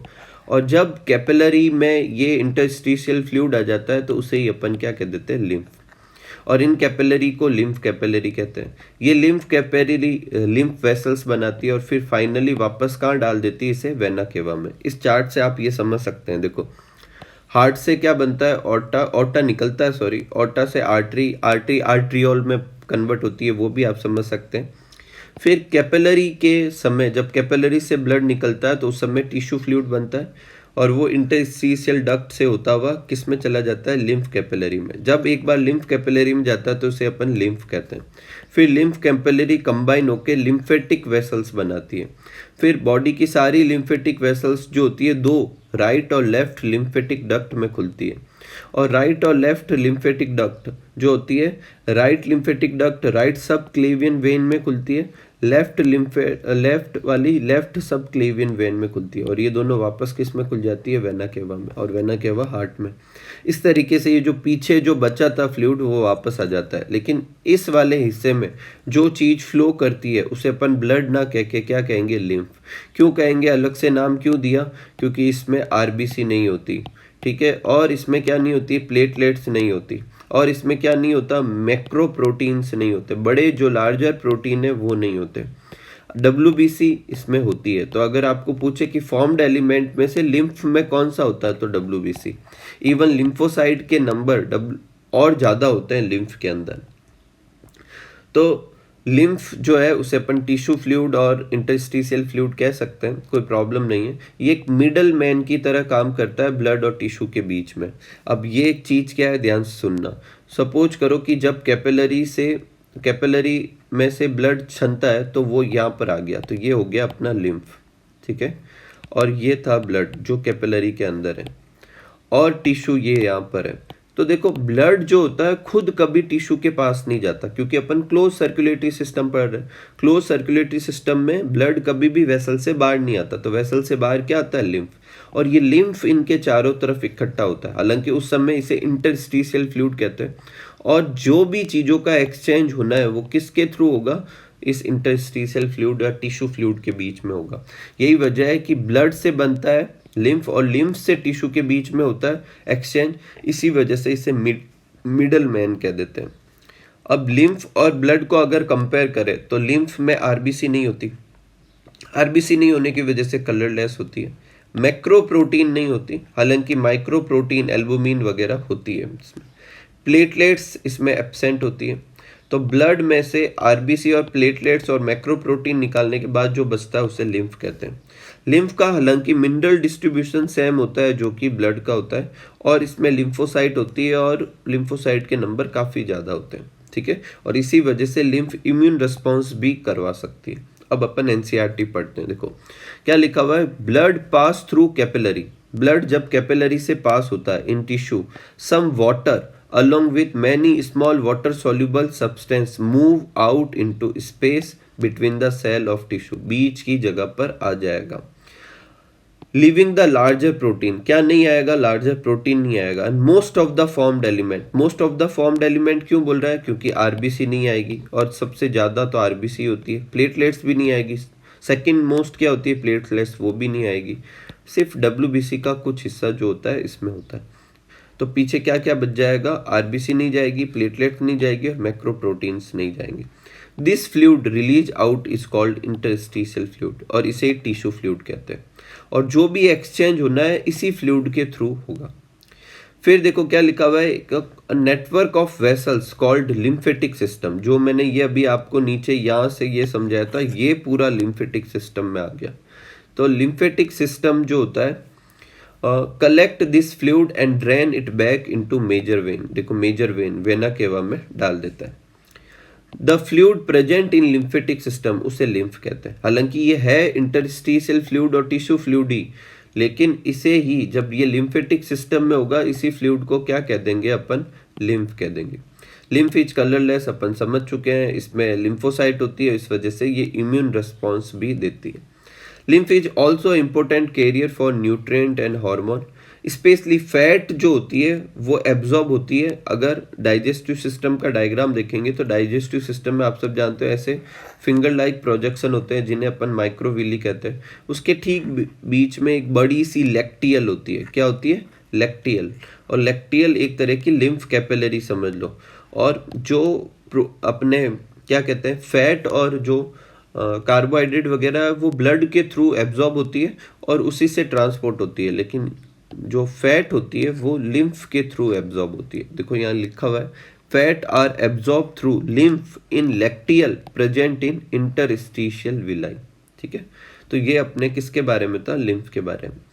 आगे बढ़ने से पहले अपन थोड़ा ब्लड वेसल्स के बारे में देख लेते हैं। देखो 3 तरह की ब्लड वेसल्स होती है। एक होती है आर्टरी जो हार्ट से ऑर्गन की तरफ जाती है, एक होती है वेन जो ऑर्गन से हार्ट की तरफ आती है, और एक होती है कैपिलरी। अगर मैं आर्टरी और वेन का क्रॉस सेक्शन देखूं तो दोनों में एक जैसी स्ट्रक्चर दिखते हैं। सबसे सेंटर में दोनों में एक कैविटी होती है जहाँ ब्लड फ्लो करता है, ल्यूमन। उसके बाहर एक लेयर होती है जिसे कहते हैं ट्यूनिका इंटरना। उसके बाहर एक और लेयर होती है जिसे अपन कहते हैं ट्यूनिका मीडिया। उसके बाहर एक और लेयर होती है जिसे क्या कहते हैं, ट्यूनिका एक्सटर्ना। अगर मैं आर्टरी और वेन की ओवरऑल थिकनेस की बात करूं तो आर्टरी की थिकनेस ज़्यादा होती है, वेन की कम होती है। अगर अपन को स्पेसिफिकली बताना है कि ये कम किस लेयर की वजह से होती है तो एनसीईआरटी अभी आगे अपन पढ़ेंगे।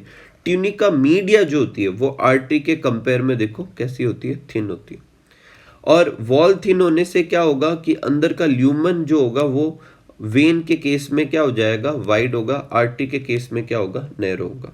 ठीक है, इसके अलावा आर्टरी वेन के अंदर या बीच में क्या होते हैं अपने, ऐसे आप ऐसे समझ सकते हो, वॉल्व जैसे समझ सकते हो जो ब्लड को एक ही डायरेक्शन में आगे की तरफ भेजते हैं, बैक फ्लो को रोकते हैं।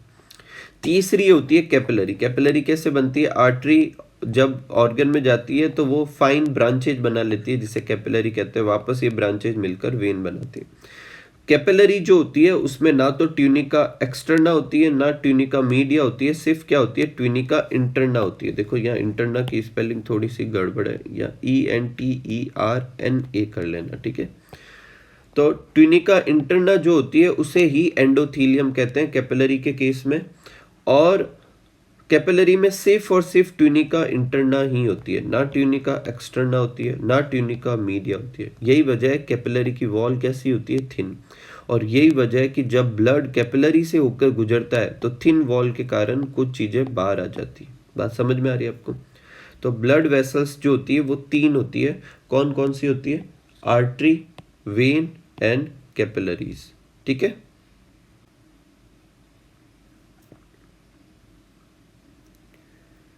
नेक्स्ट देखो अपन आर्टरी और वेन में डिफरेंस देखते हैं। तो देखो आर्टरी जो होती है हार्ट से ऑर्गन की तरफ जाती है, वेन जो है ऑर्गन से हार्ट की तरफ आती है।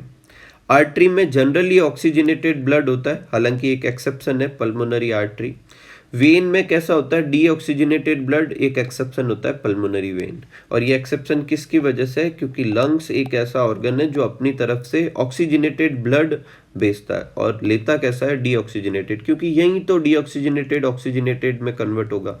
तो हार्ट से ऑर्गन की तरफ जाने वाली को आर्टरी कहते हैं, और लंग्स की तरफ जा रही है इसलिए पल्मोनरी आर्टरी कहेंगे, हालांकि उसमें ब्लड कैसा होगा, डीऑक्सीजनेटेड। इसलिए ये लंग्स वाली जो आर्टरी और वेन है वो एक्सेप्शन में आ जाती है। आर्टरी की वॉल थिक होती है, वेन की वॉल थिन होती है। आर्टरी के अंदर ल्यूमन नैरो होती है, छोटी ल्यूमन होती है। वेन के अंदर ल्यूमन जो होती है वाइड होती है। आर्टरी में ब्लड स्पीड से फ्लो होता है क्योंकि वो हार्ट की तरफ से आ रहा है। वेन में ब्लड जो होता है वो कम स्पीड से फ्लो करता है। आर्टरी के अंदर पल्स होती है, मतलब जैसे हार्ट बीट फील होती है वैसे ही आर्टरी की वेसल्स पर फील होता है, जिसे पल्स कहते हैं। वेन में ऐसी कोई पल्स नहीं होती। आर्टरी के अंदर कोई सेप्टा भी नहीं होते, वेन के अंदर सेप्टा होते हैं। वेन में क्यों होते हैं सेप्टा? ताकि बैक फ्लो को रोकना है। तो आर्टरी में क्यों नहीं रोकना?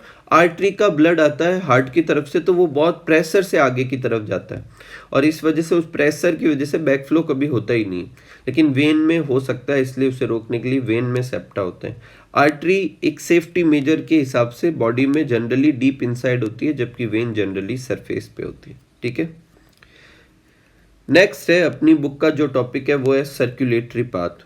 तो देखो बुक लिखती है कि दो तरह के सर्कुलेटरी सिस्टम हो सकते हैं, एक होता है ओपन सर्कुलेटरी सिस्टम और एक होता है क्लोज्ड सर्कुलेटरी सिस्टम। देखो ओपन सर्कुलेटरी सिस्टम जो होता है बेसिकली उसमें कैपिलरीज नहीं होती, ये याद रखना। अगर एक शॉर्ट में लिखा जाए तो ओपन सर्कुलेटरी सिस्टम में यहाँ पर मैं लिख देता हूँ कि क्या एब्सेंट होता है, कैपिलरी नहीं होती। ठीक है, कैपिलरी सिस्टम जो होता है वो ओपन सर्कुलेटरी सिस्टम में एब्सेंट होता है और क्लोज में क्या होता है, प्रेजेंट होता है।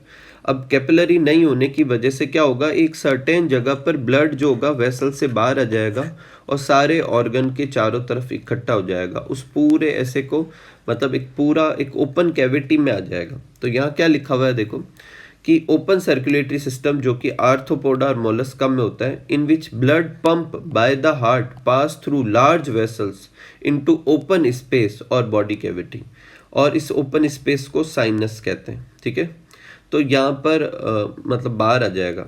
एनेलिडा और कॉर्डेटा जो होते हैं उसमें क्लोज सर्कुलेटरी सिस्टम होता है, उसमें ब्लड कभी भी बाहर नहीं आता, वो हमेशा एक close network of blood vessels में क्या करता रहता है, फ्लो करता रहता है। ठीक है, एक आप एक्स्ट्रा याद रखना चाहो तो ध्यान से सुनना।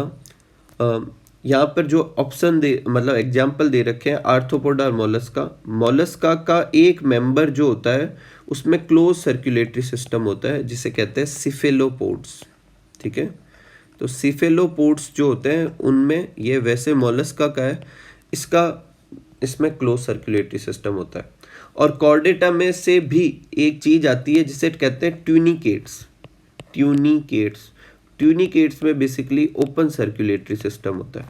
तो एक एक एग्जांपल और याद रख लेना। आर्थ्रोपोडा मोलस्का सारे नहीं होंगे, कुछ मोलस्का कौन से सिफेलोपोड्स में क्लोज सर्कुलेटरी सिस्टम होता है, और एनेलिडा और सारे कॉर्डेटा नहीं, कॉर्डेटा में से ट्यूनिकेट्स उनमें ओपन सर्कुलेटरी सिस्टम होता है। ठीक है, नेक्स्ट है, आगे देखते हैं अपन।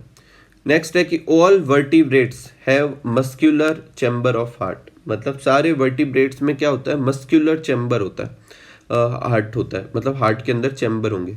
अब एक बार देख लेते हैं किस में कितने चैम्बर है। सब जानते ही हो आप, फिश में 2 चैम्बर होते हैं, एक एट्रियम होता है और एक वेंट्रिकल होता है। एम्फीबियंस और रेप्टाइल्स में 3 चैम्बर होते हैं, उसमें 2 एट्रियम होते हैं, राइट एट्रियम और लेफ्ट एट्रियम, और नीचे एक वेंट्रिकल होता है। ठीक है, हालांकि क्रोकोडाइल रेप्टाइल्स होते हुए भी उसमें 4 चैम्बर होते हैं।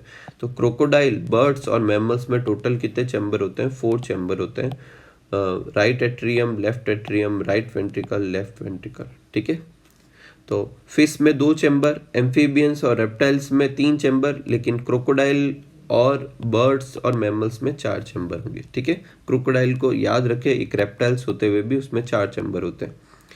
अब देखो फिश में क्या होगा, इन फिश के अंदर क्या होगा, हार्ट से डीऑक्सीजनेटेड ब्लड जो होता है गिल्स के पास जाता है। गिल्स इस ब्लड को ऑक्सीजनेट भी करता है और ऑर्गन के पास भी भेज देता है, तो फिर वापस ऑर्गन से ब्लड का आता है हार्ट। इस पूरे एक सर्कुलेशन में हार्ट कितनी बार आया, एक बार, और ये एक ही सर्कुलेशन है, इसे कहते हैं सिंगल सर्कुलेटरी सिस्टम। ठीक है, दूसरा होता है एम्फीबियंस और रेप्टाइल्स में। ध्यान से देखना, एम्फीबियन रेप्टाइल्स में क्या होता है, हार्ट से ब्लड आता है लंग्स में, लंग्स से ब्लड जाता है वापस हार्ट में, हार्ट से वो ब्लड जाता है ऑर्गन में और ऑर्गन से जाता है हार्ट में। कहने को ये डबल सर्कुलेशन है, लेकिन प्रॉब्लम क्या होती है कि जब हार्ट में ब्लड आता है तब तो सेपरेशन होता है। देखो राइट एट्रियम और लेफ्ट एट्रियम अलग अलग जगह है, यहाँ ऑक्सीजनेटेड ब्लड आएगा, सॉरी डीऑक्सीजनेटेड ब्लड, और यहाँ ऑक्सीजनेटेड आएगा, लेकिन ये दोनों ब्लड जाएंगे तो नीचे। एक सिंगल वेंट्रिकल होने की वजह से ऑक्सीजनेटेड और डीऑक्सीजनेटेड ब्लड इस समय में मिक्स हो जाएंगे। यही वजह है कि रेप्टाइल्स और जो अपने एम्फीबियंस होते हैं उनके डबल सर्कुलेशन को अपन इनकम्प्लीट कहते हैं। इनकम्प्लीट क्यों कह रहे हैं? देखो बुक साफ लिखती है, in amphibians and reptiles the left atrium receive oxygenated blood from the gills and right atrium gets deoxygenated. यहाँ तक तो सेपरेट है, however they get mix up in single ventricle, ventricle में मिक्स हो जाते हैं। तो हमेशा हार्ट जो है मिक्स ब्लड पंप करता है, इस वजह से इसे इनकम्प्लीट डबल सर्कुलेशन कहते हैं। जबकि बर्ड्स और मैमल्स में जो होता है वो हमेशा कौन सा होता है? कंप्लीट सर्कुलेटरी सिस्टम होता है, डबल सर्कुलेटरी सिस्टम होता है। ठीक है, यहाँ पर भी मैंने थोड़ी गड़बड़ कर दी, ये अपन को क्या लिखना है? Double circulatory system. तो लंग से हार्ट में, हार्ट से ऑर्गन में, ऑर्गन से हार्ट में। यहाँ दो सर्कुलेशन अपन आगे भी पढ़ेंगे। एक तो डबल सर्कुलेशन ऐसे भी समझ सकते हैं, इस पूरे सर्कुलेशन में हार्ट 2 बार आता है। एक ऐसे भी समझ सकते हैं, देखो एक सर्कुलेशन हो रहा है हार्ट से लंग्स, लंग्स से हार्ट, हार्ट से लंग्स, लंग्स से हार्ट, ये इसे कहेंगे पल्मोनरी सर्कुलेशन। और एक होता है ऑर्गन और हार्ट के बीच में, हार्ट से ऑर्गन, ऑर्गन से हार्ट, हार्ट से ऑर्गन, ऑर्गन से हार्ट। ठीक है, इसे कहेंगे सिस्टेमिक सर्कुलेशन। तो दो सर्कुलेशन कौन से होते हैं? पल्मोनरी और सिस्टेमिक, इसे अपन आगे देखेंगे। ठीक है, अब अगला टॉपिक अपन लेते हैं ह्यूमन सर्कुलेटरी सिस्टम। देखो ह्यूमन के सर्कुलेटरी सिस्टम में एक चाहिए होता है पंप, जिसे कहते हैं हार्ट, एक चाहिए होते हैं पाइप्स, जिसे कहते हैं ब्लड वेसल्स, और एक चाहिए होता है सर्कुलेटरी फ्लूइड, जिसे कहते हैं ब्लड। ब्लड के बारे में अपन समझ चुके हैं, अब हार्ट के बारे में अपन समझते हैं। तो देखो हार्ट जो होता है वो अपनी बुक में लिखा हुआ है कि मस्क्यूलर चैम्बर्ड हार्ट है, ह्यूमन में 4 चैम्बर होते हैं, और a network of close branching blood vessels और ब्लड, इन तीनों से मिलकर क्या बनता है? ह्यूमन सर्कुलेटरी सिस्टम बनता है। हार्ट के बारे में क्या इन्फॉर्मेशन है? हार्ट मीजोडर्मल होता है ओरिजिन के अंदर, जैसे ज़्यादातर पोर्शन जो होता है ब्लड सर्कुलेटरी सिस्टम का सब मीजोडर्मल ही होता है ओरिजिन में। हार्ट होता कहाँ पर है? तो मैंने आपको रेस्पिरेशन में समझाया था कि डायफ्राम से ऊपर जो होती है उसे कहते हैं थोरेसिक कैविटी, और उसमें क्या होते हैं? अपने लंग्स होते हैं। लंग्स के बीच की जगह पर क्या होता है? हार्ट होता है। तो हार्ट होता कौन से है? थोरेसिक कैविटी में, और कहाँ होता है? लंग्स के बीच में। उसका स्लाइटली 1% टिल्ट होता है किसकी तरफ? लेफ्ट की तरफ। It has size of clenched fist, बंद मुट्ठी जितना ये होता है, और it is protected by a double walled membrane, जिसे पेरिकार्डियम कहते हैं। और पेरिकार्डियम डबल वॉल है तो उसके बीच में फ्लूइड होगा, जिसे पेरिकार्डियल फ्लूइड कहते हैं। अब इसके अलावा थोड़ा सा देखो अलग, आप अच्छे से समझना, जो हार्ट की वॉल है वो कुछ इस लेयर में होती है, ध्यान से सुनना। सबसे बाहर मतलब ये आउटसाइड है और ये अंदर की तरफ जहाँ पर ब्लड है, ठीक है, ये इनसाइड और ये आउटसाइड। तो सबसे बाहर एक टफ कवरिंग होती है जिसे कहते हैं फाइब्रस पेरिकार्डियम। उसके बाद उससे चिपकती हुई एक और होती है जिसे पैराइटल पेरिकार्डियम कहते हैं। फिर बीच में गैप होता है, और फिर एक और होती है जिसे अपन क्या कहेंगे? Visceral pericardium. सबसे बाहर फाइब्रस, फिर पैराइटल, फिर विसरल, और बीच में जो स्पेस है इसमें पेरिकार्डियल फ्लूइड होता है, जो अभी अपन ने पढ़ा। और ये तीनों एक साथ क्या कहलाती है? पेरिकार्डियम। हालांकि जब डबल की बात करते हैं तो अपन किस किस के बारे में करते हैं? पैराइटल पेरिकार्डियम और विसरल पेरिकार्डियम, ठीक है। फिर अब ये जो विसरल पेरिकार्डियम है ये हार्ट के ऊपर ही होती है, इसे एपिकार्डियम भी कह सकते हैं, ठीक है।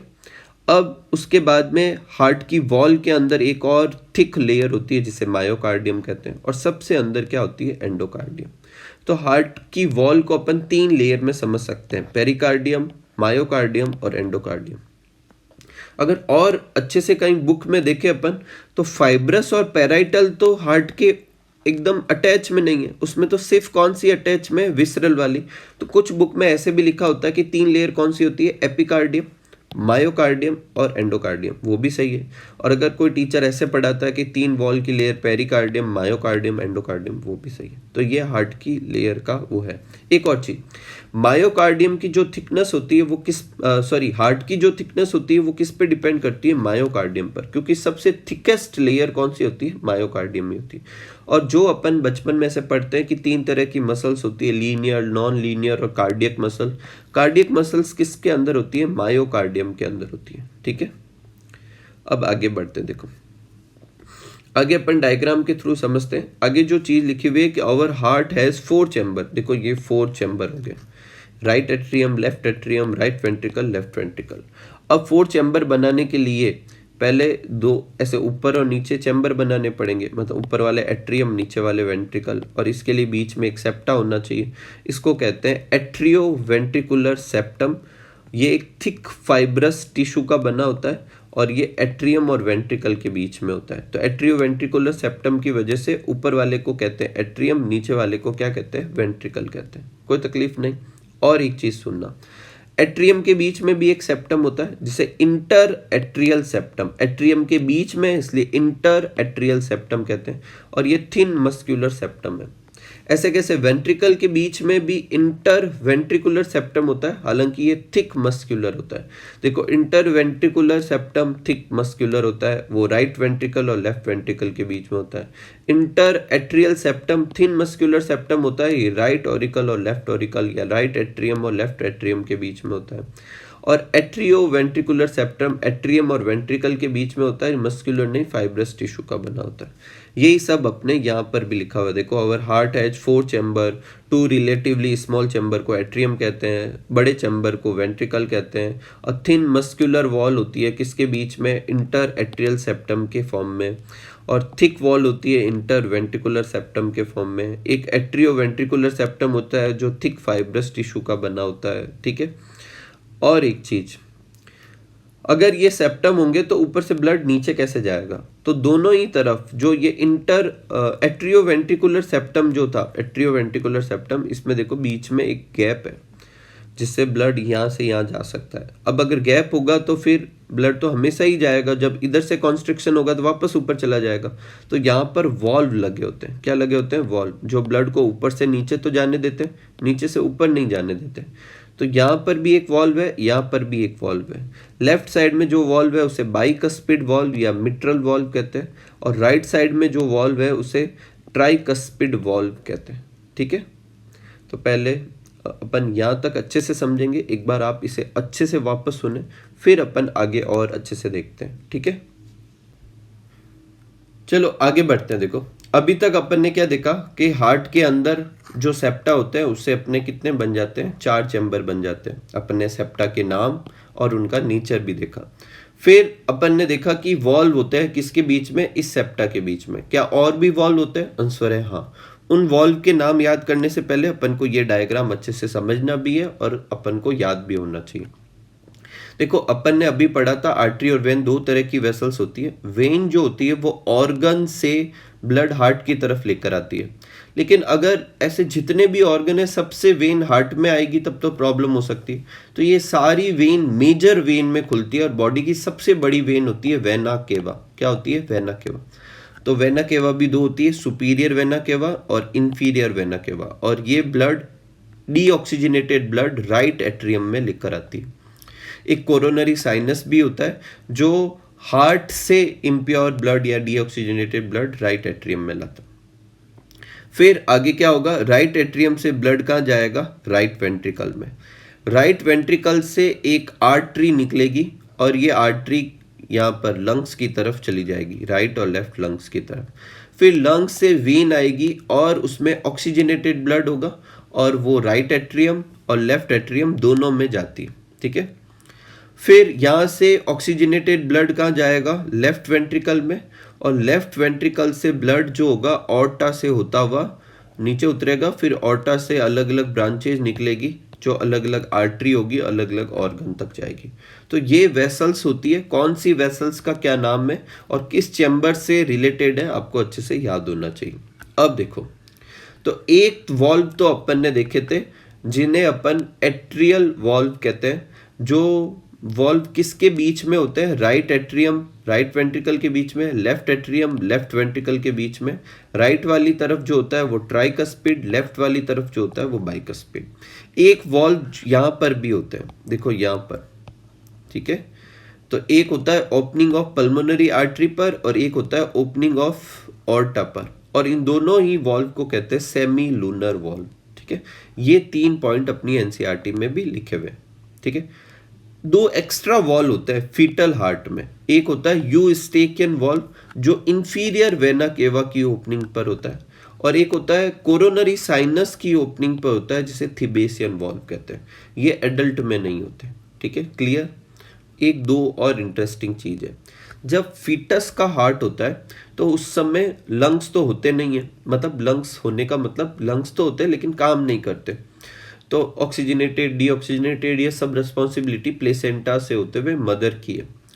तो उस समय जब ब्लड यहाँ से यहाँ आता है तो मुझे बताओ उसमें राइट वेंट्रिकल में भेजने का क्या सेंस, जब उसे लंग्स में भेजना ही नहीं है, क्योंकि वो फिर वहाँ से तो आएगा नहीं डीऑक्सीजनेटेड होके, क्योंकि लंग्स तो काम नहीं करते फीटस में।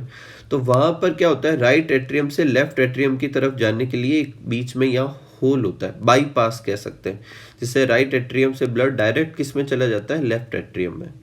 और इस होल को कहते हैं फोरामेन ओवेल। लेकिन एडल्ट में यहाँ पर सेप्टा होता है और वहाँ पर उस होल की जगह एक पिट होता है, एक डिप्रेशन होता है, और उस डिप्रेशन को अपन क्या कहेंगे, फोसा ओवेलिस। क्या कहेंगे, फोसा ओवेलिस, ठीक है। तो फोसा ओवेलिस और फोरामेन ओवेलिस में क्या फर्क है, एक ही जगह पर होते हैं दोनों। कहाँ होते हैं, राइट और लेफ्ट एट्रियम के बीच में जो सेप्टा है उसमें। लेकिन फोरामेन ओवेल कब होता है, एम्ब्रियो में। फोसा ओवेलिस कब होता है, एडल्ट में। फोसा ओवेलिस एक पिट है, फोरामेन ओवेल एक क्या है, आने जाने का एक रास्ता, ठीक है। एक और चीज, फीटस में एक और बाईपास होता है। मान लो कि ब्लड यहाँ से यहाँ तो गया लेकिन कुछ नीचे भी आ गया, तो नीचे से ब्लड ऐसे इस पल्मोनरी आर्टरी से होता हुआ अब आगे लंग्स में नहीं जाना चाहिए, तो वो इधर से ही किस में चला जाता है, ऑर्टा में चला जाता है, ठीक है। तो ये पल्मोनरी आर्टरी और ऑर्टा के बीच में कनेक्शन होता है, इस कनेक्शन को कहते हैं डक्टस आर्ट्रियोसस। ये अगेन किस में होता है, एम्ब्रियो में। एडल्ट में इस जगह पर सिर्फ लिगामेंट बच जाते हैं, जिसे लिगामेंट आर्ट्रियोसम कहते हैं। तो लिगामेंट आर्ट्रियोसम किस में होता है, एडल्ट में। डक्टस आर्ट्रियोसस किस में होता है, एम्ब्रियो में। ये एक बाईपास है, ये नहीं है, ठीक है। तो ये दो आप अच्छे से याद रखें, ठीक है।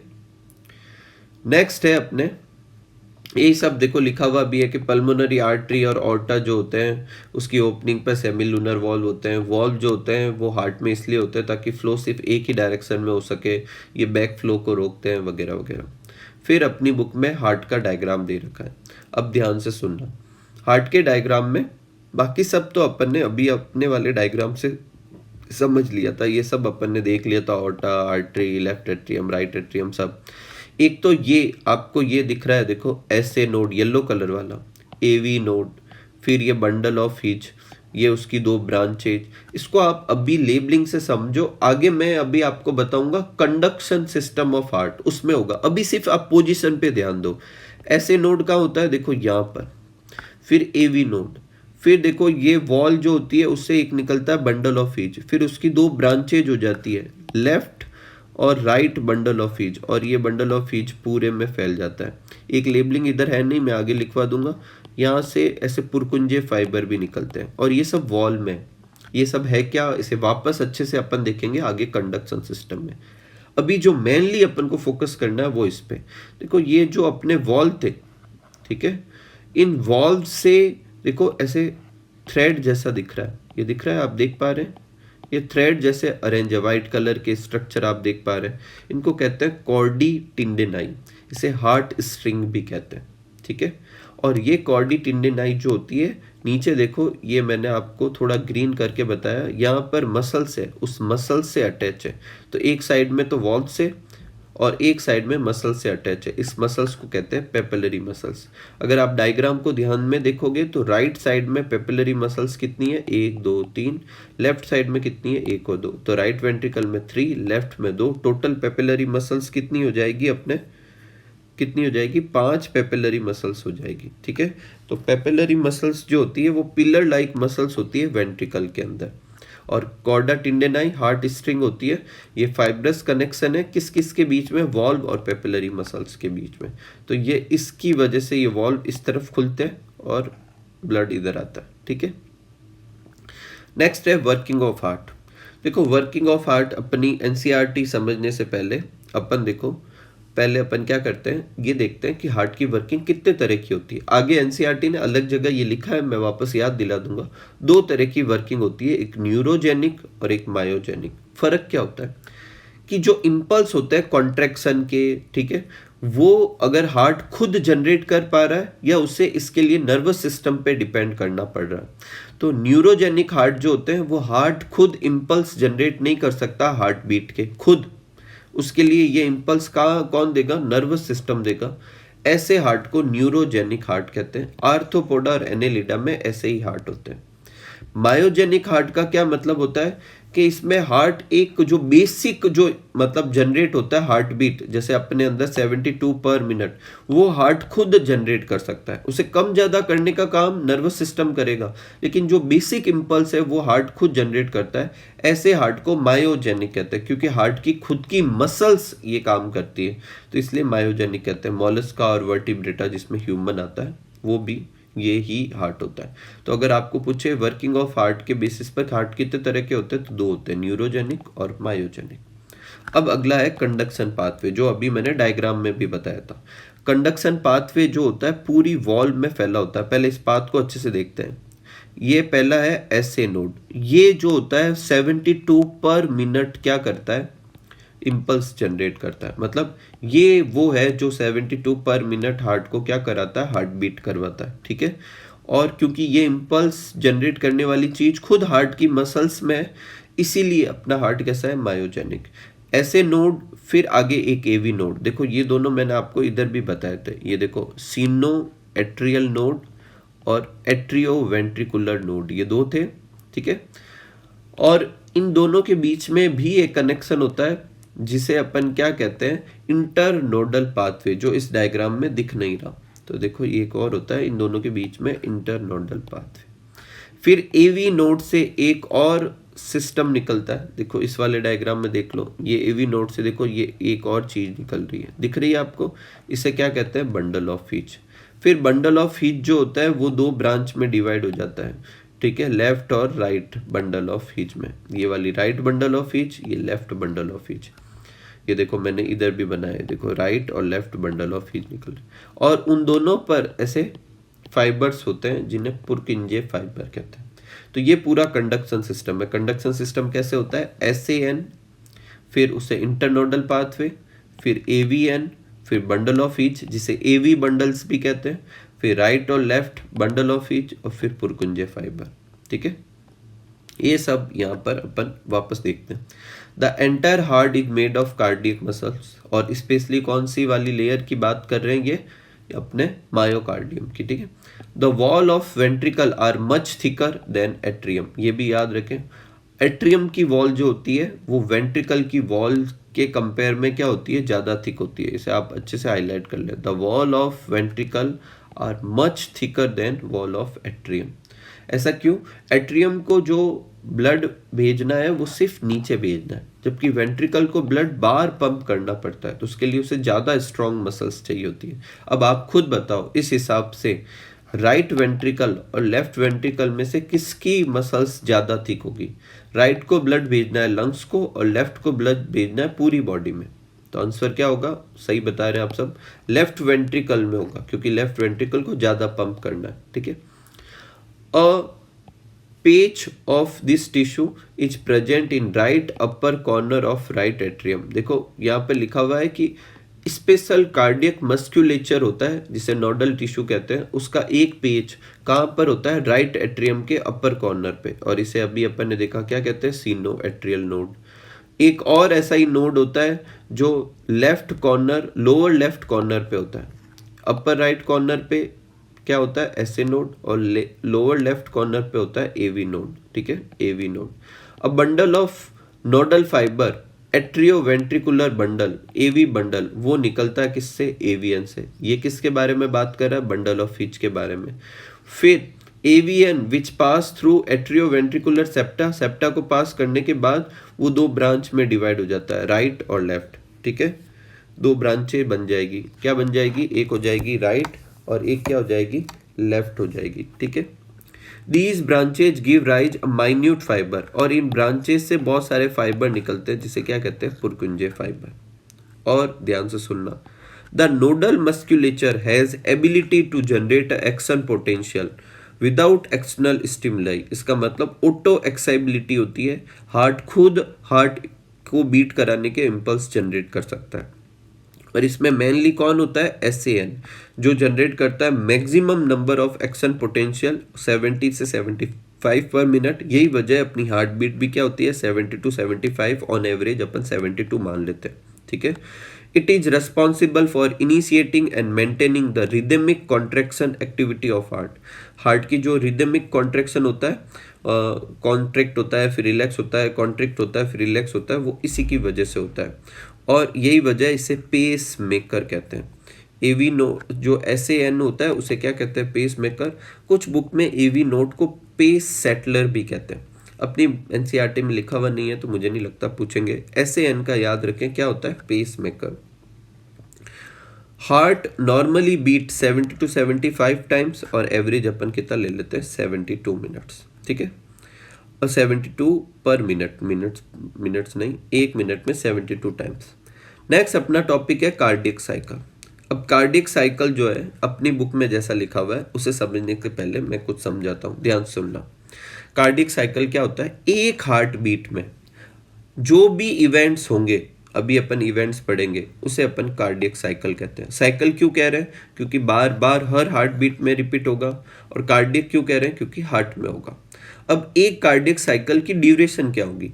तो अपन जानते हैं कि एक मिनट में 60 सेकंड होते हैं और 75 पर मिनट के हिसाब से वो क्या करता है? हार्ट बीट करता है। तो डिवाइड करेंगे तो 0.8 सेकंड का आ जाएगा। तो अराउंड 0.8 सेकंड का एक कार्डियक साइकिल होता है। और इस कार्डियक साइकिल में दो तरह के प्रोसीजर होंगे। हार्ट कॉन्स्ट्रिक्ट करेगा जिसे सिस्टोल कहेंगे, रिलैक्स करेगा उसे डायस्टोल कहेंगे। सिस्टोल और डायस्टोल दोनों में होते हैं, एट्रियम में भी होता है, वेंट्रिकल में भी होता है। एट्रियम को ऑरिकल भी कहते हैं। तो अगर एट्रियम या ऑरिकल में होगा तो उसे एट्रियल सिस्टोल कहेंगे, डायस्टोल होगा तो एट्रियल डायस्टोल, वेंट्रिकल में होगा तो वेंट्रिकुलर सिस्टोल, वेंट्रिकुलर डायस्टोल। अब चाहे एट्रियम में देखें चाहे वेंट्रिकल में देखें, सिस्टोल और डायस्टोल का सम 0.8 होगा। एट्रियम में सिस्टोल होता है सिर्फ 0.1 सेकंड का, बाकी रिमेनिंग 0.7 सेकंड है जो उसमें एट्रियल रिलैक्स रहेंगे। ठीक है, जिसे एट्रियल डायस्टोल कहते हैं। वेंट्रिकल में सिस्टोल होता है 1 2 3 0.3 सेकंड का, और बाकी टाइम पीरियड वो क्या करेगा? डायस्टोल शो करेगा। एक चीज याद ध्यान से देखें आप, 0.1 सेकंड के समय जब एट्रियल में सिस्टोल हुआ तो उस समय वेंट्रिकल में सिस्टोल नहीं था। अगर एक साथ ऊपर और नीचे वाले दोनों चैम्बर कॉन्स्ट्रिक्ट करेंगे तो फिर ब्लड कैसे जाएगा? जब ऊपर वाले कॉन्स्ट्रिक्ट करते हैं तो नीचे वाले को रिलैक्स होना जरूरी है, और जब नीचे वाला कॉन्स्ट्रिक्ट करे तो ऊपर वाले का रिलैक्स होना जरूरी है। इसलिए सिस्टोल कंबाइन में नहीं आते। तो जब यहाँ सिस्टोल था तो यहाँ सिस्टोल नहीं था, और जब यहाँ सिस्टोल नहीं है, डायस्टोल है, तो यहाँ पर सिस्टोल हो रहा है। लेकिन अगर मैं इस पॉइंट की बात करूं, ये 1 2 3 4, ये 4 सेकंड की बात करूं तो इस तरफ भी डायस्टोल है, इस तरफ भी डायस्टोल है। इसे कहते हैं जॉइंट डायस्टोल। देखो इसको इस डायग्राम में समझ सकते हैं। अंदर वाली चीज जो है वो वेंट्रिकल के लिए, बाहर वाली चीज किसके लिए? एट्रियम के लिए। तो 0.1 सेकंड में यहाँ सिस्टोल था, यहाँ नहीं था। फिर यहाँ डायस्टोल है लेकिन यहाँ सिस्टोल है। लेकिन ये जो लास्ट के 4 सेकंड दिख रहे हैं इसमें दोनों में डायस्टोल है। तो अपन जो कार्डियक साइकिल पढ़ेंगे उसे 3 स्टेप में पढ़ेंगे। कौन से 3 स्टेप होंगे? पहला यहाँ सिस्टोल, दूसरा यहाँ सिस्टोल, और फिर यहाँ डायस्टोल। यहाँ सिस्टोल 0.1 सेकंड का, यहाँ डायसिस्टोल जो होगा 0.3 सेकंड का, और जॉइंट डायस्टोल 0.4 सेकंड का। ये 0.8 सेकंड हो गए। तो इस स्टेप में पढ़ेंगे। तो एक कार्डियक साइकिल को अपन 3 स्टेप में करेंगे, जॉइंट डायस्टोल, एट्रियल सिस्टोल और वेंट्रिकुलर सिस्टोल। सबसे पहले अपन जॉइंट डायस्टोल को समझेंगे, फिर एट्रियल सिस्टोल को और फिर वेंट्रिकुलर सिस्टोल को। तो अब नीचे देखते हैं, देखो क्या लिखा हुआ है, all the 4 chamber of heart are in relax state. Start के समय चारों चैम्बर रिलैक्स है, मतलब कहाँ से स्टार्ट कर रहा है, डायस्टोल से, और चारों एक साथ है, इसका मतलब जॉइंट डायस्टोल। इसको क्या कहते हैं, जॉइंट डायस्टोल।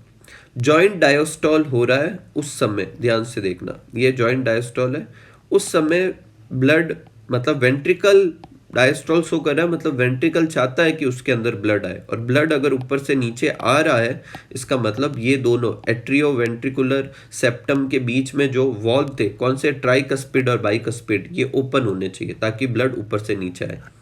यहाँ पे देखो साफ साफ लिख रहा है, जॉइंट डायस्टोल के समय क्या होता है, blood from pulmonary veins and vena cava flow into left and right ventricle through left and right atrium. ये क्या कह रहा है, ध्यान से सुनना, कि पल्मोनरी वेन और इस तरफ क्या होता है, वेना केवा, उससे ब्लड पहले किस में आएगा, राइट एट्रियम और लेफ्ट एट्रियम में आएगा, और फिर वो कहाँ चला जाएगा, राइट वेंट्रिकल और लेफ्ट वेंट्रिकल। तो एनसीईआरटी लिखती है कि इन दोनों वेसल से वेंट्रिकल में आता है, किसके थ्रू, एट्रियम के थ्रू। इसका यही मतलब है, पहले एट्रियम में आएगा और फिर नीचे जाएगा वेंट्रिकल्स में। जब यहाँ पर वेंट्रिकल्स में ब्लड फिल हो रहा है, तो उस समय जो ये पल्मोनरी आर्टरी और ऑर्टा जो है, इन वेसल्स के जो अपन ने वॉल पड़े वो क्लोज रहने चाहिए। अभी ब्लड इनमें नहीं जाना चाहिए, अभी ब्लड सिर्फ इधर ही आना चाहिए। तो मेन की पॉइंट क्या है, जॉइंट डायस्टोल के समय सारे चैम्बर रिलैक्स होते हैं। पहले ब्लड आता है राइट एट्रियम और लेफ्ट एट्रियम के में, और फिर राइट से लेफ्ट से कहाँ चला जाएगा, राइट वेंट्रिकल और लेफ्ट वेंट्रिकल में।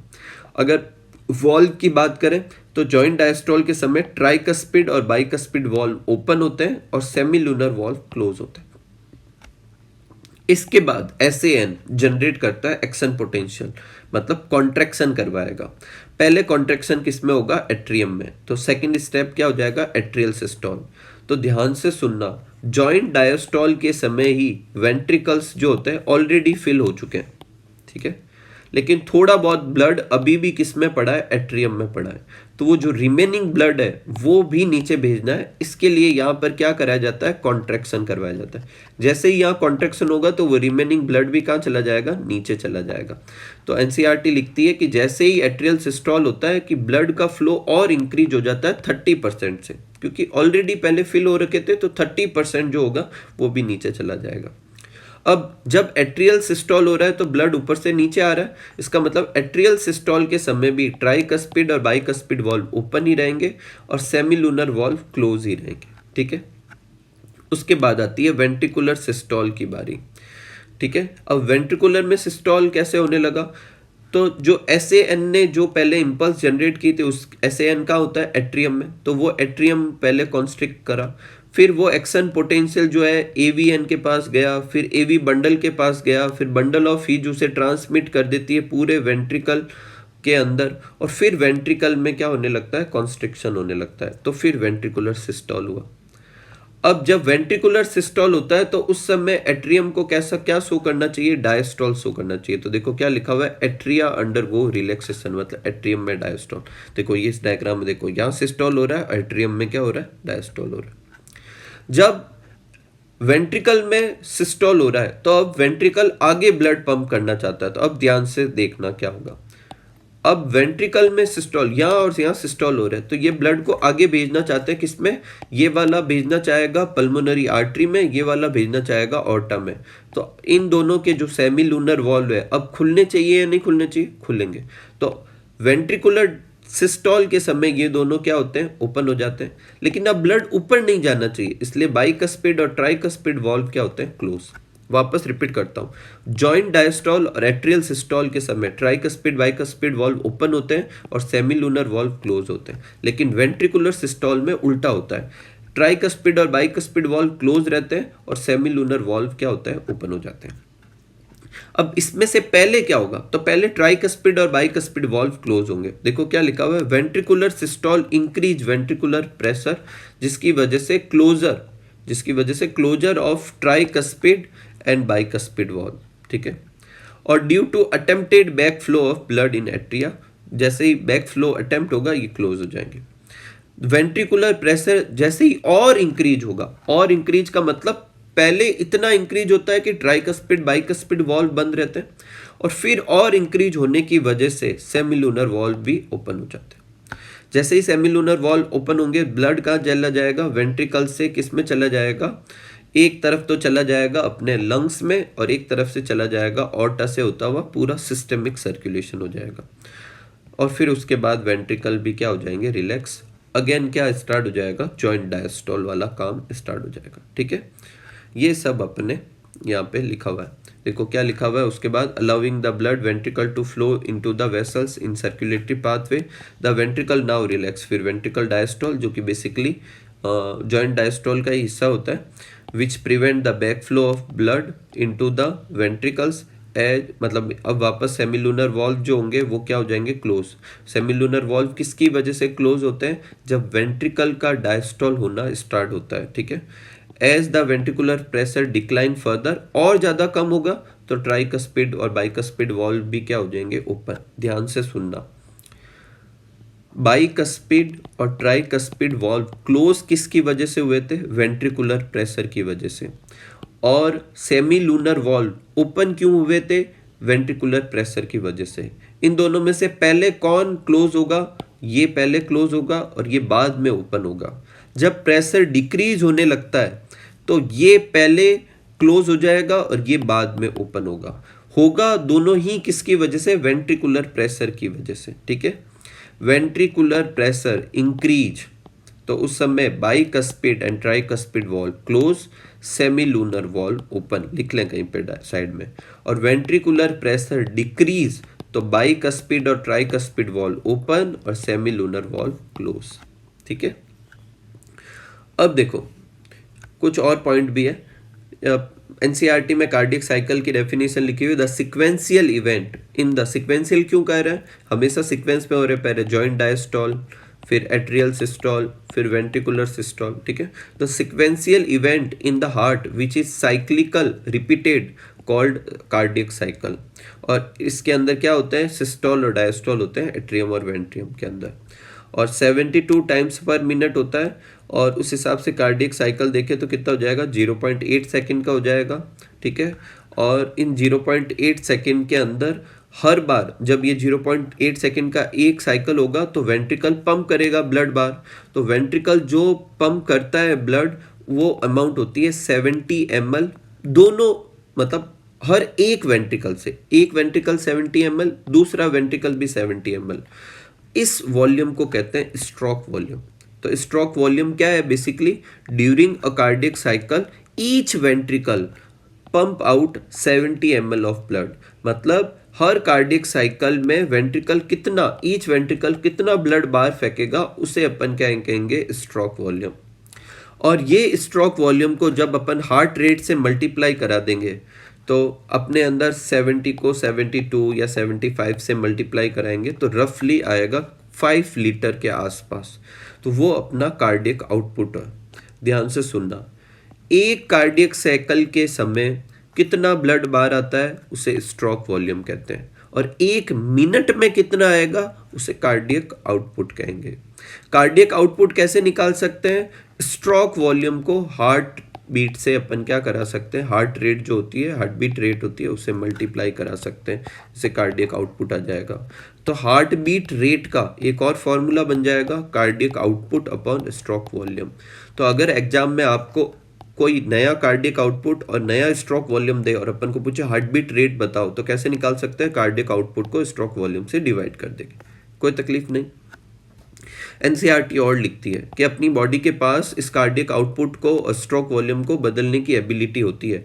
जैसे एथलीट लोग होते हैं उनका कार्डियक आउटपुट ज़्यादा होता है। ठीक है, और एक चीज़, ये एक एक्स्ट्रा चीज़ है, बता रहा हूँ, ध्यान सुनना। कभी कभी कुछ क्वेश्चन ऐसे भी आते हैं, एक होता है EDV, end of diastolic volume, ठीक है, वेंट्रिकल के अंदर, और ESV, end of systolic volume.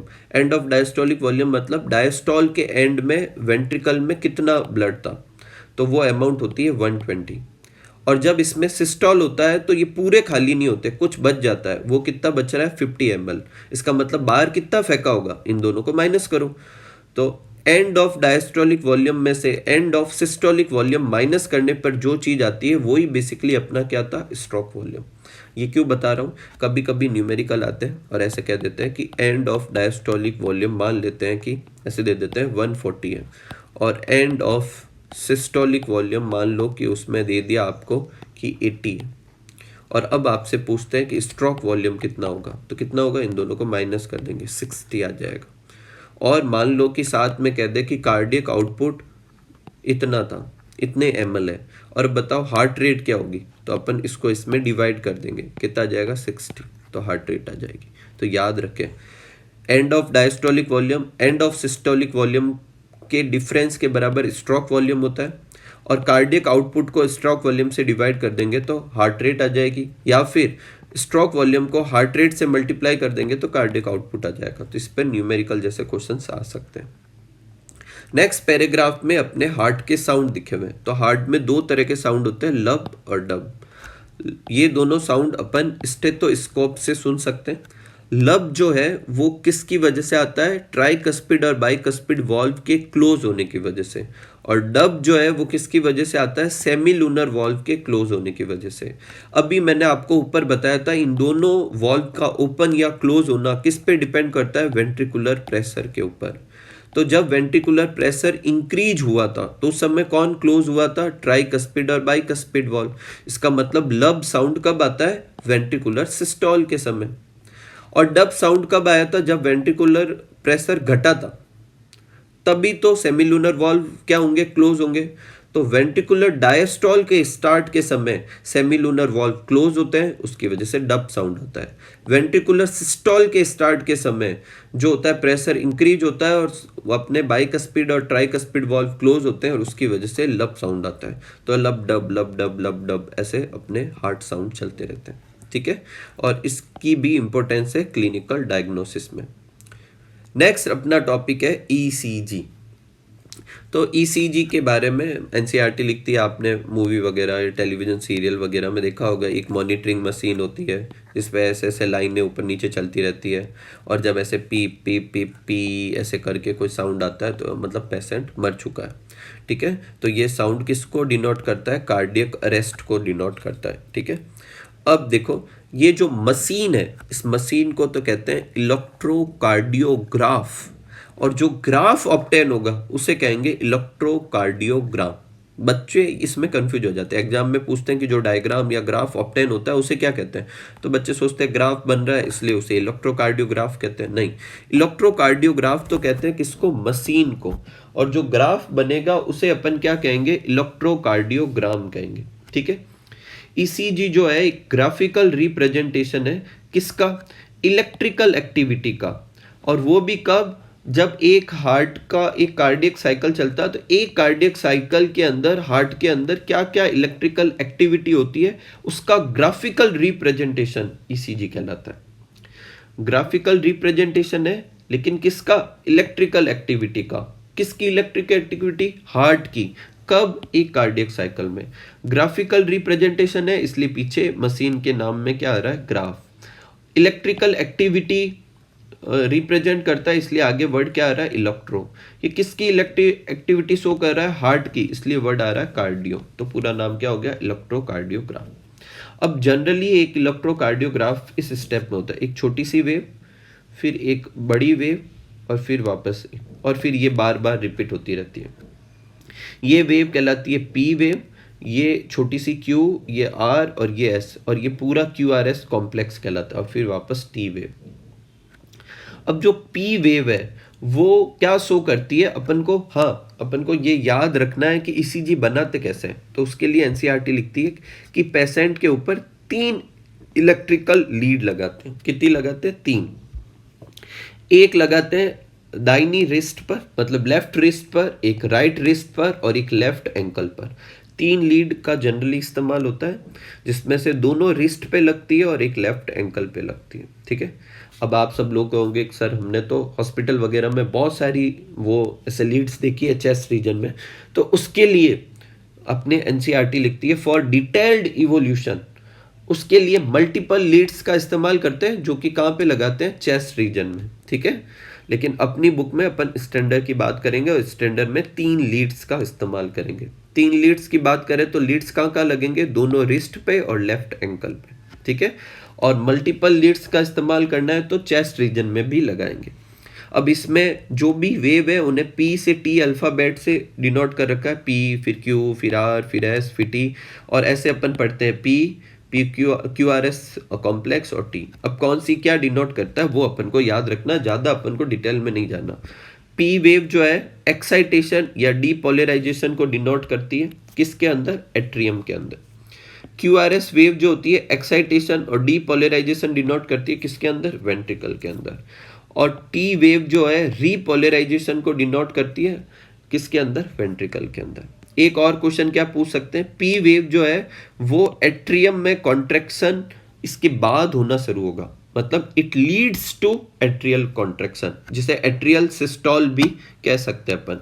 Q R S जो है उसमें से जब क्यू वेव होती है तो यहाँ से वेंट्रिकल में सिस्टोल होना स्टार्ट हो जाता है, और वेंट्रिकल का ये सिस्टोल स्टार्ट होता है क्यू वेव से, और एंड कब होता है, जब टी वेव खत्म होती है, तो वहाँ पर ये 2 पॉइंट याद रखें। अगर मैं आपको पूछूं एट्रियल सिस्टोल कहाँ से स्टार्ट होता है, तो पी वेव के बाद में यहाँ से ही स्टार्ट हो जाएगा। वेंट्रिकुलर सिस्टोल कहाँ से स्टार्ट होता है, क्यू वेव से। वेंट्रिकुलर सिस्टोल खत्म कब होगा, टी वेव के समय, ठीक है। और अगर एक गिवन नंबर ऑफ टाइम में, मतलब 1 मिनट के अंदर कितनी क्यूआरएस वेव बन रही है, मान लो 80 क्यूआरएस वेव बन रही है 1 मिनट के अंदर, तो उसकी हार्ट रेट कितनी हो जाएगी, 80। तो number of QRS given in period वो हार्ट रेट डिटरमाइन करती है, ठीक है। ये रीपोलराइजेशन डीपोलराइजेशन मैंने यहाँ पर भी हाईलाइट कर रखा है, यहाँ पर भी लिखा हुआ है। नेक्स्ट अपने डबल सर्कुलेटरी सिस्टम। देखो डबल सर्कुलेटरी सिस्टम अपन ने पहले भी समझा था। तो डबल सर्कुलेटरी सिस्टम में क्या होता है, हार्ट से ब्लड कहाँ जाता है, लंग्स में, लंग्स से वो ऑक्सीजनेटेड होकर वापस किस में आता है, हार्ट में, और फिर हार्ट से ऑक्सीजनेटेड ब्लड किस में जाता है, ऑर्गन में, ऑर्गन से हार्ट में। इस पूरे एक सर्कुलेशन में हार्ट कितनी बार आया, 2 बार, इसलिए इसे डबल सर्कुलेशन कहते हैं। इसको मैं 2 टुकड़ों में तोड़ सकता हूँ। एक ये वाला टुकड़ा देखो यहाँ पे बनाया हुआ है, हार्ट से ऑर्गन, ऑर्गन से हार्ट, हार्ट से ऑर्गन, ऑर्गन से हार्ट, हार्ट से ऑर्गन, ऑर्गन से हार्ट, इसे कहेंगे सिस्टेमिक सर्कुलेशन। और एक हार्ट से लंग्स, लंग्स से हार्ट, इसे कहेंगे पल्मोनरी सर्कुलेशन। हार्ट से डीऑक्सीजनेटेड ब्लड लंग्स में जाता है, ठीक है, उसे लंग्स ऑक्सीजनेटेड करके वापस हार्ट में भेज देता है, तो ये सर्कुलेशन पल्मोनरी कहलाता है। और इसकी इंपॉर्टेंस क्या है, ये डीऑक्सीजनेटेड ब्लड को ऑक्सीजनेटेड करता है। एक होता है सिस्टेमिक सर्कुलेशन, जिसमें से हार्ट से ब्लड जो है वो किस में आता है, अपने ऑर्गन में आता है, और हार्ट उसे ऑक्सीजनेटेड ब्लड सप्लाई करता है, ऑर्गन में वो डीऑक्सीजनेटेड ब्लड होकर वापस वो उसे हार्ट में भेज देता है। इसकी इंपॉर्टेंस क्या है, उसके बारे में एनसीईआरटी लिखती है कि ये सर्कुलेशन जो है न्यूट्रिएंट O2 वगैरह किसको अवेलेबल कराता है, टिश्यू से, और टिश्यू से वापस CO2 और हार्मफुल सब्सटेंस लेकर यहाँ पर लेकर आ जाता है, ठीक है। एनसीईआरटी लिखती है कि हाँ, और यहाँ पे देखो वो ब्लड वेसल्स के लेयर भी लिखी हुई है, जो मैंने पहले समझाई थी, tunica interna, tunica media, tunica externa, ठीक है। और ट्यूनिका मीडिया जो होती है वो वेन में क्या होती है, थिन होती है, इस वजह से वेन की वॉल की थिकनेस आरटी के कंपेयर में कम होती है। ये वाला पॉइंट भी अपने एनसीईआरटी में लिखा हुआ है। तो वैसे एनसीईआरटी में सब लिखा होता है, थोड़ा आगे पीछे कर देते हैं। एक देखो एनसीईआरटी लिखती है, a unique vascular connection exist between digestive tract and liver, जिसे हिपेटिक पोर्टल सिस्टम कहते हैं। अब इसे करने से पहले अपन सिर्फ पोर्टल सिस्टम को समझते हैं। पोर्टल सिस्टम क्या होता है, तो देखो हार्ट से अपने क्या निकलती है, ऑर्टा निकलती है, ऑर्टा से क्या निकलती है, आर्टरी, आर्टरी जो होती है वो कैपिलरी बनाएगी, कैपिलरी क्या बनाएगी, वेन, वेन वापस किस में खुल जाएगी, वेना केवा में, वेना केवा वापस किस में खुल जाएगी, हार्ट में। ऐसा जनरली चलता है। लेकिन कभी कभी क्या होता है, हार्ट से ऑर्टा, ऑर्टा से आर्टरी, आर्टरी किसी एक ऑर्गन में खुलती है, उससे कैपिलरी बनती है, और कैपिलरी कंबाइन होकर वेन बनती है। रूल के हिसाब से इस वेन को किस में खुलना चाहिए, वेना केवा में, लेकिन ये उसमें खुलने की बजाय किसी और ऑर्गन में जाकर वापस कैपिलरी बना देती है। फिर इस दूसरे ऑर्गन की कैपिलरी कंबाइन होकर वेन बनाती है, जो वेना केवा में खुलती है। अब इन दोनों ऑर्गन के बीच में जो ये ट्रैक है, जो मैंने ग्रीन कलर से लेबल कर रखा है, ये ट्रैक क्या है, यही पोर्टल सिस्टम कहलाता है। तो पोर्टल सिस्टम बेसिकली एक तरह का ऐसा कैपिलरी और वेसल्स का सिस्टम होता है जो कैपिलरी से स्टार्ट होता है एक ऑर्गन की और दूसरे ऑर्गन की कैपिलरी पर खत्म होता है। इसको कहते हैं पोर्टल सिस्टम। इसमें जो दूसरा ऑर्गन होगा उसे पोर्टल ऑर्गन कहेंगे और उसी के बेसिस पर नाम होगा। जैसे अपनी बुक में जो लिखा हुआ है उसके हिसाब से पहला ऑर्गन डाइजेस्टिव ट्रैक है, दूसरा ऑर्गन लीवर है। लीवर के लिए हिपेटिक वर्ड का इस्तेमाल करते हैं, इसीलिए डाइजेस्टिव ट्रैक और लीवर के बीच में जो ये पोर्टल सिस्टम है इसे हिपेटिक पोर्टल सिस्टम कहते हैं। क्या और भी पोर्टल सिस्टम होते हैं? तो होते हैं। एक होता है हाइपोफाइसियल पोर्टल सिस्टम, ये भी ह्यूमन में होता है। उसके अलावा एक और पोर्टल सिस्टम होता है रीनल पोर्टल सिस्टम, जो ह्यूमन में नहीं होता। तो ये आप याद रखें। द हिपेटिक पोर्टल सिस्टम की इंपॉर्टेंस क्या है, ऐसे क्यों होना है ऐसा? तो देखो, डाइजेस्टिव सिस्टम से बहुत सारे हार्मफुल सब्सटेंस भी आ सकते हैं। अगर इन्हें सीधे अपन हार्ट में पहुंचा देंगे तो प्रॉब्लम हो सकती है। और भी बहुत सारी मॉनिटरिंग प्रोसेस होते हैं। यही वजह है डाइजेस्टिव सिस्टम से ब्लड जो है पहले लीवर में जाता है, लीवर सारी चीज़ें मॉनिटर करता है और फिर उसे हार्ट में भेजता है। ठीक है। एक और चीज़ एनसीईआरटी लिखती है कि special coronary system of blood vessels वो भी होता है, जिसे कोरोनरी सर्कुलेशन कहते हैं। इसमें से कोरोनरी साइनस मैं आपको बता चुका हूँ, जो डीऑक्सीजनेटेड ब्लड हार्ट में लेकर आती है, और कोरोनरी आर्टरी होती है जो ऑक्सीजनेटेड ब्लड लेकर वापस हार्ट को देती है। ये डबल सर्कुलेटरी सिस्टम यहाँ बनाया हुआ है। यहाँ देखो, ये लंग्स के बीच में ये पल्मोनरी सर्कुलेशन, ये अपने सिस्टेमिक सर्कुलेशन। यहाँ पर एनसीईआरटी ने देखो वेन के डायग्राम भी दे दिए। ठीक है। और ये देखो 3 लेयर यहाँ पे साफ साफ दिख रही है। ल्यूमन दिख रही है, इसकी ल्यूमन वाइड है, इसका मतलब ये कौन है? वेन। इसकी ल्यूमन नैरो है, इसका मतलब ये कौन है? आर्टरी। और देखो कैपिलरी में सिर्फ एक ही लेयर है। ठीक है। तो सब एनसीईआरटी में दिया हुआ रहता है। नेक्स्ट अपने रेगुलेशन ऑफ कार्डियक एक्टिविटी। तो रेगुलेशन मतलब कार्डियक एक्टिविटी मतलब हार्ट बीट बढ़ाना घटाना, कार्डियक आउटपुट बढ़ाना घटाना, ये कौन रेगुलेट करेगा? तो ध्यान से सुनना, इससे रिलेटेड 3 चीजें हैं। एक है नोडल टिश्यू, न्यूरल कंट्रोल और हार्मोनल कंट्रोल। तो देखो, अपन ने पहले भी पढ़ चुके हैं कि नोडल टिश्यू जो होता है, कंडक्शन सिस्टम जो होता है, वो खुद एक बेसिक जो होता है वो हार्ट रेट जनरेट करने की एबिलिटी रखता है। तो नॉर्मल एक्टिविटी जो होती है वो ऑटो रेगुलेटेड होती है। कौन रेगुलेट करता है? Nodal tissue. और इसी वजह से अपने हार्ट को क्या कहते हैं? मायोजेनिक। देखो यहाँ पर वो मायोजेनिक न्यूरोजेनिक वाली बात भी आ गई। ठीक है। लेकिन अगर ये जो नॉर्मल है इसको कम ज़्यादा करना है तो वो काम कौन कर सकता है? न्यूरल कंट्रोल कर सकता है। और न्यूरल कंट्रोल में भी वो कौन करता है? ऑटोमेटिक नर्वस सिस्टम कर सकता है, जिसके 2 पार्ट होते हैं, सिंपैथेटिक नर्वस सिस्टम और पैरासिम्पैथेटिक। सिंपैथेटिक वाला कार्डियक आउटपुट बढ़ाता है और पैरासिम्पैथेटिक वाला घटाने का काम करता है। इसके अलावा एड्रिनल मेडुला, उससे एड्रिनलिन हार्मोन रिलीज होता है, वो भी कार्डियक आउटपुट को बढ़ा सकता है इमरजेंसी सिचुएशन में। तो यही सब यहाँ लिखा हुआ है। देखो क्या लिखा हुआ है, एक स्पेशल न्यूरल सेंट्रल होता है। कहाँ पर होता है? मेडुला ऑब्लांगेटा में। और ये न्यूरल सेंट्रल जो होता है ऑटोमेटिक नर्वस सिस्टम के मतलब अंडर में आता है। और इसके 2 पार्ट दे रखे हैं, sympathetic automatic nervous system, parasympathetic automatic nervous system. मैं इसको हाईलाइट कर देता हूँ। ये देखो यहाँ पे लिखा हुआ है सिंपैथेटिक और यहाँ पे लिखा हुआ है पैरासिम्पैथेटिक। सिंपैथेटिक वाला देखो हार्ट रेट को क्या कर रहा है? इंक्रीज कर रहा है, और कार्डियक आउटपुट को भी क्या करेगा? इंक्रीज। और पैरासिम्पैथेटिक वाला डिक्रीज कर रहा है और कार्डियक आउटपुट को घटाएगा। इसके अलावा एड्रिनल मेडुला भी ये काम कर सकता है, लेकिन वो कार्डियक आउटपुट को बढ़ाता है। ठीक है। तो ये regulation. Last and final point है अपना डिसऑर्डर।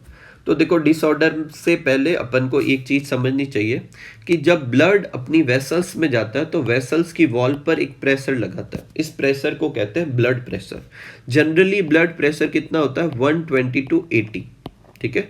120 सिस्टोल के समय, इसलिए इसे सिस्टोलिक प्रेशर कहते हैं। 80 डायस्टोल के समय, इसलिए इसे डायस्टोलिक प्रेशर कहते हैं। और ये सब मेजरमेंट किसकी वजह से हो पाते हैं? किस इंस्ट्रूमेंट से होता है? स्फिग्मोमैनोमीटर। लिखना चाहो तो आप लिख सकते हो स्फिग्मोमैनोमीटर। अब ये 120 वाली रीडिंग जो है 140 से ऊपर चली जाए, और जो 80 वाली रीडिंग है वो 90 से ऊपर चली जाए, और ऐसा रेगुलर बेसिस पर होता है, तो अपन उसे हाई ब्लड प्रेशर या हाइपरटेंशन कहेंगे। ठीक है। ये सब यहाँ पे लिखा हुआ है। और हाइपरटेंशन की वजह से क्या हो सकता है? हार्ट डिजीज हो सकती है, वाइटल ऑर्गन जो है वो डैमेज हो सकते हैं क्योंकि ब्लड प्रेशर ज़्यादा है। एक होती है कोरोनरी आर्टरी डिजीज। अभी मैंने 2 नाम बताए थे, कोरोनरी साइनस और coronary artery. Coronary sinus deoxygenated blood heart के अंदर डालती है, और जब ऑक्सीजनेटेड हो जाता है तो वापस वॉल को पहुंचाने वाली आर्टरी कौन सी होती है? Coronary artery.